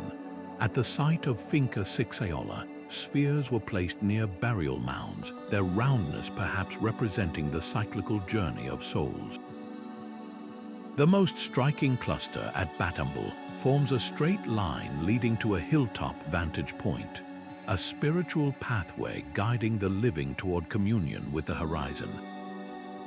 The mystery deepens with their discovery context. Many spheres were found half-buried, deliberately positioned at key geographic points, river confluences, mountain passes, or lone clearings. This wasn't random placement. Like the Moai of Easter Island or the menhirs of Karnak, they transformed the landscape into a sacred map. Yet, unlike those monuments, the spheres carry no carvings, no inscriptions, just silence. Their power lies in their purity, a reminder that spirituality doesn't always need words. Modern looters and agricultural damage have displaced many spheres, severing their original alignments. But a few remain undisturbed, cradled by roots or resting in riverbeds, still holding their secrets. To touch one is to feel the ghost of an intention, ancient hands shaping stone into a perfect form, not for utility, but for something far more profound. The spheres aren't just artifacts, they're frozen prayers, a language of curves and symmetry spoken to forces we're only beginning to fathom. In their flawless roundness, we glimpse a world where the earth and the heavens were mirrors, and perfection was the closest thing to divinity. Beneath the vast, star-strewn skies of the Australian outback, time doesn't move in a straight line, it spirals. For the Aboriginal peoples, whose roots stretch back over 65,000 years, the past isn't locked away in history books. It lives in the land itself, in the rustle of desert oak leaves and the ripple of waterholes under the midday sun. This is the dream time, or Tijukurpa, a sacred era when ancestral beings like the rainbow serpent or the seven sisters carved the world into existence with their journeys. But here's the revelation: these stories aren't just myths. They're maps, moral codes, and scientific records, preserved in songlines that crisscross the continent like invisible threads. Compare this to the cave art of Lascaux or Chauvet, where bison and horses gallop across stone canvases. At first glance, they seem worlds apart, one a living oral tradition, the other frozen in ochre and charcoal. But look closer. Both use animal forms to encode deeper truths. The Aboriginal Mimi spirits, painted in X-ray style across Arnhem Land's rock shelters, reveal the skeletons and organs of their subjects, just as European cave artists depicted mammoths with heartlines, veins, or spiritual pathways. Both traditions blend observation with reverence, capturing not just the creature's form, but its essence. The parallels deepen in the telling. Dreamtime stories aren't recited, they're performed, with clapsticks and didgeridoos shaping the rhythm of the narrative. Similarly, the acoustics of European caves suggest rituals where drumming and chanting brought painted animals to life. In both cases, art wasn't decoration, it was invocation. A Wandjina figure in the Kimberley, with its halo of lightning bolts, might summon rain, just as a handprint in Pech Merle Cave could be a plea or a signature of presence. What's startling is the timescale. While Göbekli Tepe's pillars are 11,000 years old, Aboriginal traditions describe geological events from 50,000 years ago, like the flooding of the Sahel Shelf, with eerie accuracy. Their oral histories are time capsules, preserving Ice Age coastlines and extinct megafauna. The cave art of Sulawesi, dating back 45,000 years, hints that this interplay of memory and imagery might be humanity's oldest spiritual language. Yet Dreamtime's real genius lies in its fluidity. Unlike static scriptures, it adapts. A songline about the emu in the sky isn't just a story, it's an astronomical guide, its verses shifting as the stars do. The Pitjantjatjara people still use it to predict when emus lay eggs, a celestial calendar woven into melody. Compare this to the Nebra Sky Disk or Stonehenge's solstice alignments, and a pattern emerges. Spirituality and survival were never separate. The lesson here isn't just about the past, it's about continuity. when an Aboriginal elder points to a rock formation and says, "That's where the ancestral kangaroo rested," they're not describing folklore. They're affirming a truth as tangible as the ground beneath their feet. In a world obsessed with progress, Dreamtime whispers a counterpoint. Some stories aren't meant to end. They're meant to breathe, to grow, to outlast empires, and in their persistence they challenge us to listen, not just to the land, but to the echoes of our own forgotten dialogues with the divine. Deep in the darkness of the Hohenstein-Stadel cave in Germany, a hand reached into the flickering firelight 40,000 years ago, clutching a sliver of mammoth ivory. With painstaking strokes, they carved something impossible, a figure with the upright posture of a human, but the fierce head and mane of a cave lion. The Lion Man of Hohenstein-Stadel isn't just a sculpture, it's a question frozen in time. Why would Ice Age artists, living on the razor's edge of survival, pour weeks of labor into creating something that defied nature itself? The craftsmanship alone is staggering. Standing just 12 inches tall, the Lion Man's body is sleek and muscular, its lion head tilted slightly as if listening to whispers from the shadows. Microscopic analysis reveals the artist used flint tools to etch every detail: the striations of the mane, the curve of the paws, the subtle indentations suggesting humanoid shoulders. But here's what's truly remarkable. The sculpture was found broken, deliberately repaired with mammoth tusk glue, and then broken again before being placed in the cave's deepest chamber. This wasn't a discarded doodle. It was a revered object, shattered and mended in rituals we can only imagine. So what did it represent? One theory points to shamanism. Among the Inuit and Siberian tribes, lion-like figures often symbolize spiritual guides, beings who escort souls between worlds. The Lion Man's hybrid form might have allowed shamans to channel the lion's strength during hunts or visions. Ethnographic parallels abound. The Nama people of southern Africa tell of a lion man who taught humans to survive the wild, while Norse legends describe berserkers wearing animal pelts to harness their ferocity. Could this figurine be the earliest evidence of that universal impulse to blur the line between human and beast in pursuit of power? Another interpretation whispers of mythology. In later cultures, from Egypt's Sphinx to Mesopotamia's lion-headed demons, hybrid beings often guarded sacred knowledge or cosmic thresholds.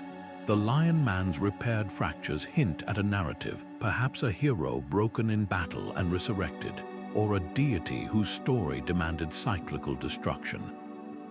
The cave itself adds weight to this idea. Found alongside flutes and animal bones, the sculpture might have been part of an immersive ritual where music, storytelling, and artifact merge to conjure the divine.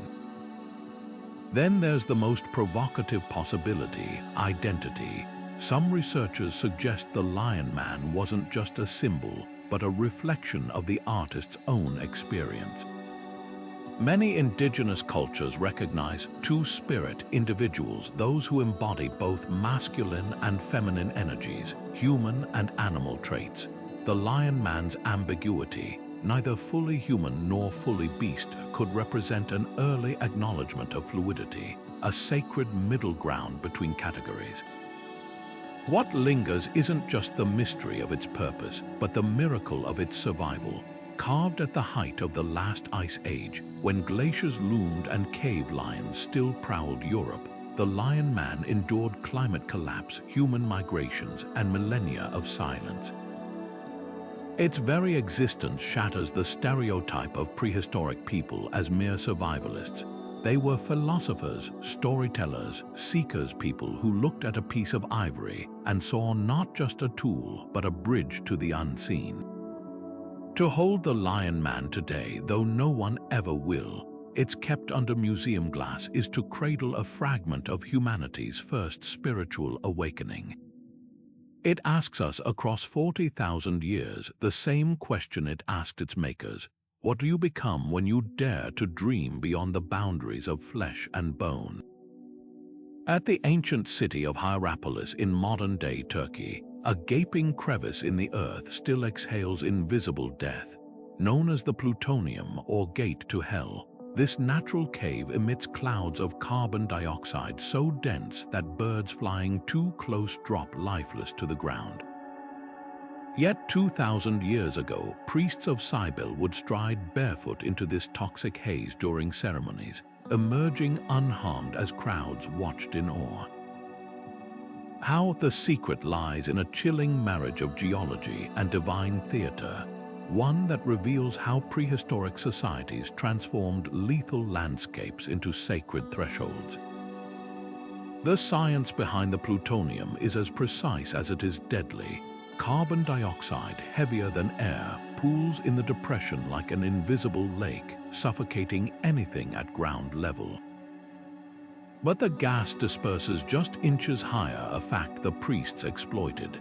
Ancient accounts describe them holding their breath and raising torches aloft, the heat creating an upward draft that pushed the deadly fumes away from their faces. To worshippers, it appeared as though the deities had granted them supernatural immunity. This wasn't just ritual, it was performative alchemy, turning earthly danger into proof of heavenly favor. Similar sites worldwide blur the line between the sacred and the sinister. In Iceland's Namafjall, volcanic fissures belch sulfurous steam, earning the area the nickname Hell's Gateway. Viking sagas tell of seers who inhaled these fumes to induce prophetic trances, their convulsions interpreted as communion with the gods. In Yellowstone, the acidic springs and geysers were avoided by indigenous tribes not out of fear but reverence, their boiling waters seen as the breath of underworld spirits. Even ordinary caves with their echoing darkness were often viewed as portals. The Maya believed cenotes led to Xibalba, the realm of the dead, while Greek oracles like Delphi harnessed ethylene gas seeping from rock fissures to deliver cryptic prophecies.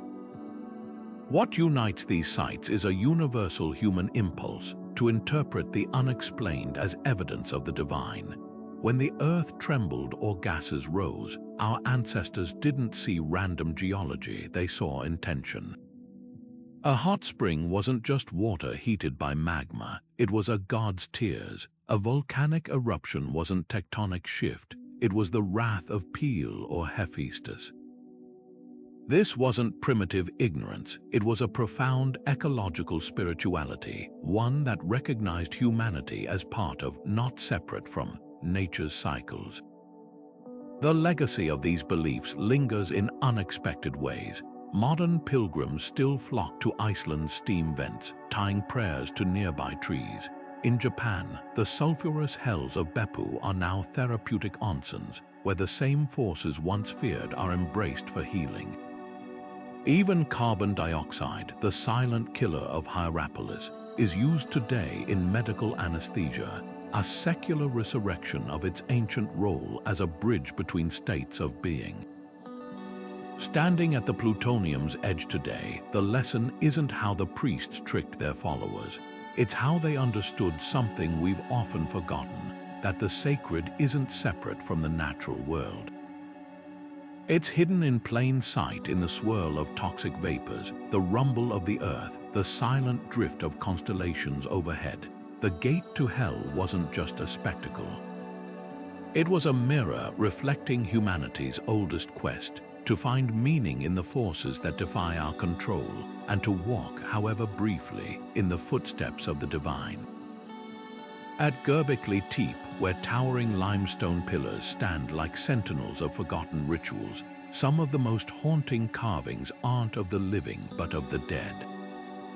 On several T-shaped megaliths, vultures loom over headless human figures, their wings outstretched as if mid-flight, their beaks poised above fleshless necks.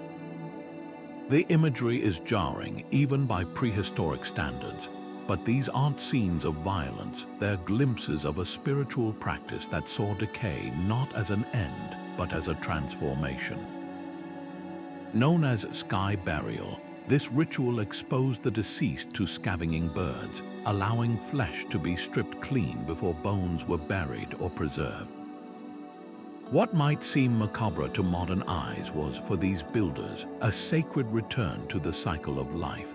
The parallels to later traditions are striking. In Zoroastrianism, which emerged millennia after Göbekli Tepe's abandonment, followers placed their dead on raised platforms called dakmas for vultures to consume, a practice rooted in the belief that earth and fire were too pure to be polluted by corpses. Tibetan sky burials, still performed today, view the vulture as a dakini or celestial being carrying the soul to heaven. Even the ancient Egyptians linked vultures to the goddess Nekhbit, a protector who ferried pharaohs to the afterlife. Could Göbekli Tepe's carvings be the earliest evidence of this shared spiritual thread? The symbolism suggests a profound ecological spirituality, one that saw death not as a rupture, but as nourishment, with scavengers acting as divine intermediaries. Yet the stones tell a darker story too. Some pillars depict headless humans with erect phalluses, a motif that recurs in later Neolithic art across the Near East. Archaeologist Klaus Schmidt proposed these figures represented a cult of ancestor veneration, where skulls were removed post-mortem and displayed, their skull-less bodies symbolizing both death and regeneration. The vultures, then, weren't just practical disposers of flesh but psychopomps, guides ushering souls through the liminal space between worlds. The juxtaposition of sex and death in these carvings hints at a world where decay and rebirth were inseparable, like the turning of seasons.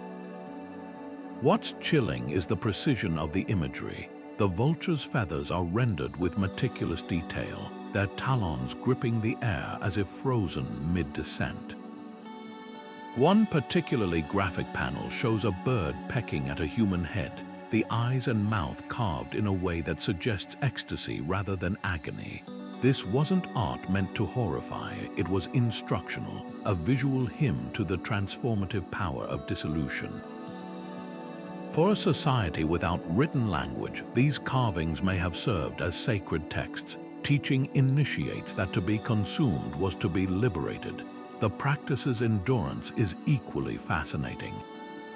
At Çatalhöyük, a Neolithic site centuries younger than Göbekli Tepe, archaeologists found vulture skulls buried beneath homes and murals of headless figures surrounded by birds. In the Balkans, the Vinča culture crafted amulets shaped like vultures, their wings outstretched in mimicry of Göbekli Tepe's pillars. This wasn't a fleeting tradition, it was a spiritual continuum stretching across millennia and geography. Modern excavations add another layer. Sediment analysis reveals that some Göbekli Tepe enclosures were deliberately filled in after use not with trash, but with carefully placed animal bones, including those of vultures. Some researchers speculate these were offerings, sealing the rituals in a symbolic embrace. The vultures, having performed their celestial duty, were now companions in the earth. To stand before these pillars today is to confront a radically different vision of mortality, one where the body's return to nature wasn't feared but revered. The stones don't just depict death, they celebrate it as the ultimate act of reciprocity. In a world where modern funerals often sanitize decay, Göbekli Tepe's vultures whisper an older truth, that the sacred isn't always soft-edged. Sometimes it wears feathers and a hunger, its wings casting shadows on the path to whatever lies beyond. Buried in the soil of Germany's Mittelberg forest for 3,600 years, the Nebra Sky Disk gleamed with a secret, one etched not in words but in gold. Unearthed by looters in 1999, this bronze circle, no larger than a dinner plate, is inlaid with celestial symbols so precise they still take our breath away. A crescent moon, a full moon or sun, and a cluster of stars thought to represent the Pleiades. But what makes this artifact revolutionary isn't just its beauty, it's the way it shatters our assumptions about prehistoric minds. Here, in the hands of Bronze Age people, was a tool that blended astronomy, artistry, and spirituality into a single, shimmering whole. The disk's craftsmanship reveals a sophistication we rarely attribute to ancient Europe. The gold appliques weren't merely glued, they were riveted with tiny pins, their edges smooth to catch the light like celestial bodies themselves. The blue-green patina of the bronze, that's no accident, it's deliberate, achieved through a process called depletion gilding, where the surface was treated to resemble the night sky. Even the stars' positions align with specific astronomical events. The Pleiades cluster, depicted as 7 gold dots, would have signaled the start of planting season when it appeared beside the crescent moon in spring. This wasn't decoration, it was a farmer's almanac cast in metal, yet the disk's true genius lies in its duality. On one level, it's a practical device. The arcs along its edges mark the solstices, the sun's farthest wanderings, allowing users to track the years turning with startling accuracy. But look closer and the symbolism deepens. The golden sun or full moon is flanked by a crescent, creating a visual rhythm that echoes later Mesopotamian depictions of lunar deities. The curved band at the bottom, often interpreted as a solar barge, mirrors Egyptian myths of the sun god Ra sailing across the sky. This wasn't just science, it was cosmology in physical form, a mirror held up to the heavens to reflect both their mechanics and their meaning. What's haunting is how the disk ties Bronze Age Europe to a wider spiritual network. The Pleiades held sacred significance from Greece to the Americas, their rising and setting marking agricultural cycles across cultures. The disk's buried context nestled beside swords and axes on a hilltop sanctuary suggests it was more than a tool. It was an offering, perhaps a plea to the forces that governed seasons and harvests. Later Germanic tribes would throw similar objects into bogs as gifts to the gods, but the Nebra Sky Disk predates those rituals by centuries, hinting at a far older tradition of celestial reverence. The most tantalizing clue lies in its possible origins. Trace elements in the copper suggest it came from the Alps, while the gold's composition points to Cornwall. This wasn't the work of an isolated village, it was a treasure assembled across borders, its creation demanding trade networks and shared knowledge. The disk's very existence implies a pan-European spiritual language, one that saw the sky not as a void, but as a living tapestry woven with divine intent. Today, the disk sits in a museum, its surface darkened by time, but stand before it long enough, and you can almost hear the whispers of those who held it aloft under starry skies, tracing the paths of gods with their fingertips. It reminds us that the quest to understand the heavens wasn't born in observatories or universities. It began around fires, in the hands of people who dared to map the mysteries above them, not just with numbers, but with gold and wonder. Beneath the rolling hills of Portugal's Alentejo region, hidden beneath slabs of weathered granite, lie chambers where the dead were never alone. The Neolithic longhouses of the dead, communal tombs like those at São Brás and Anta Grande do Zambujeiro, were more than burial sites. They were vessels of memory where generations of bones mingled in deliberate intimacy.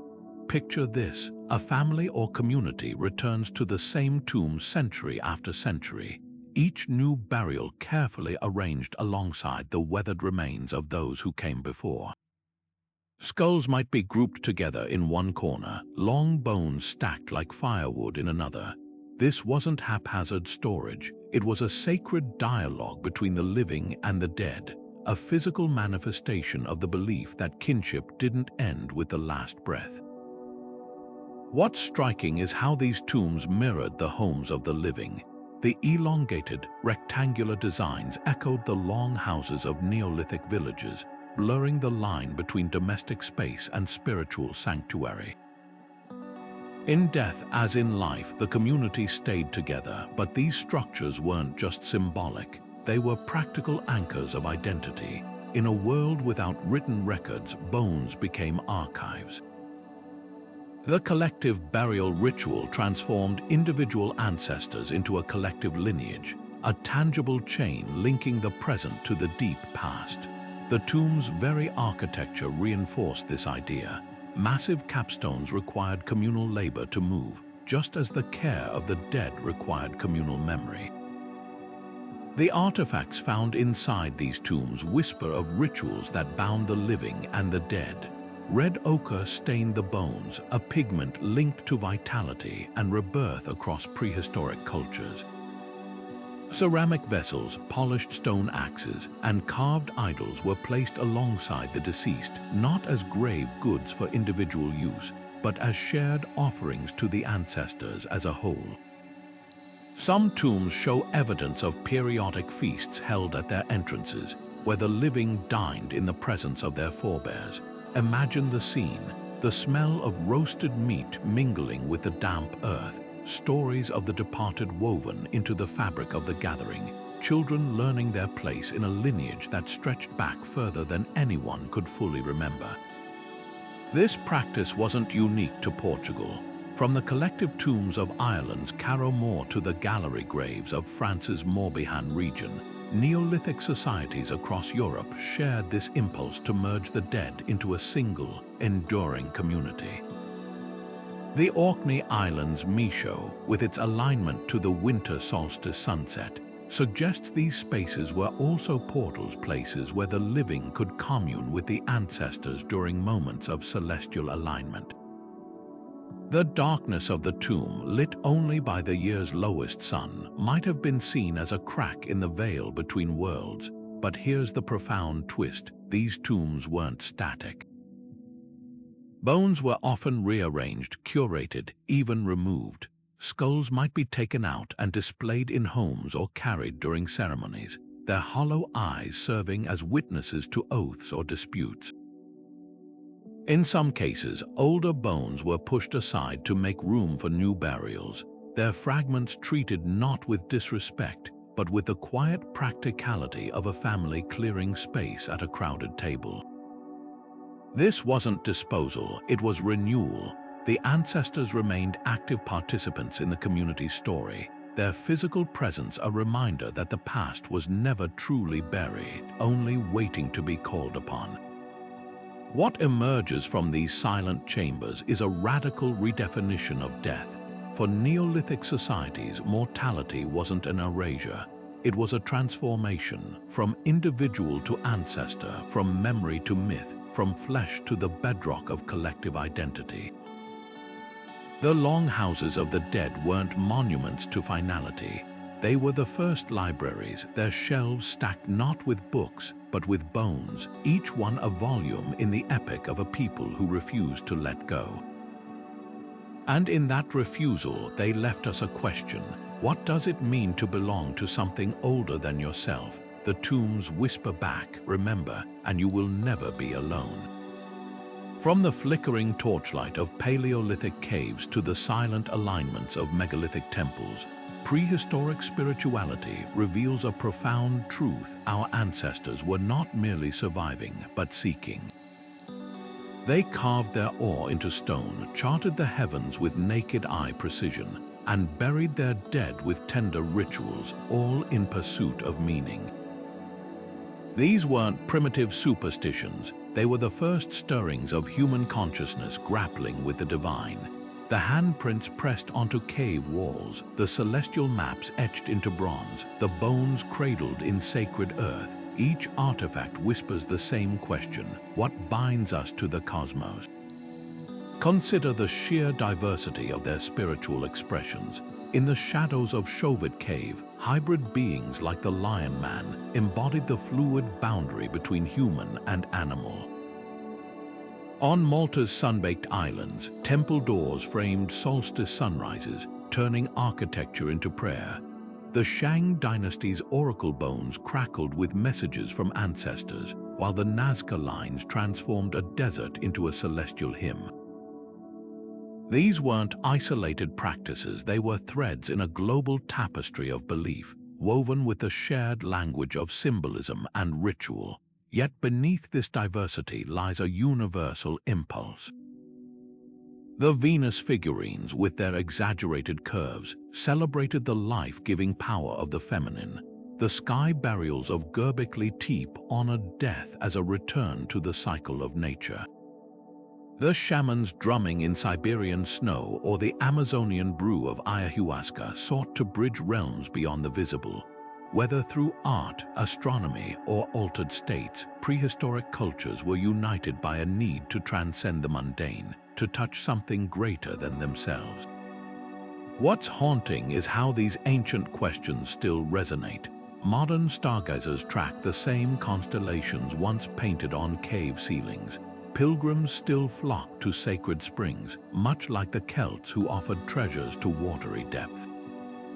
Even our metaphors, the circle of life, the breath of the earth, echo the animistic worldview of our ancestors.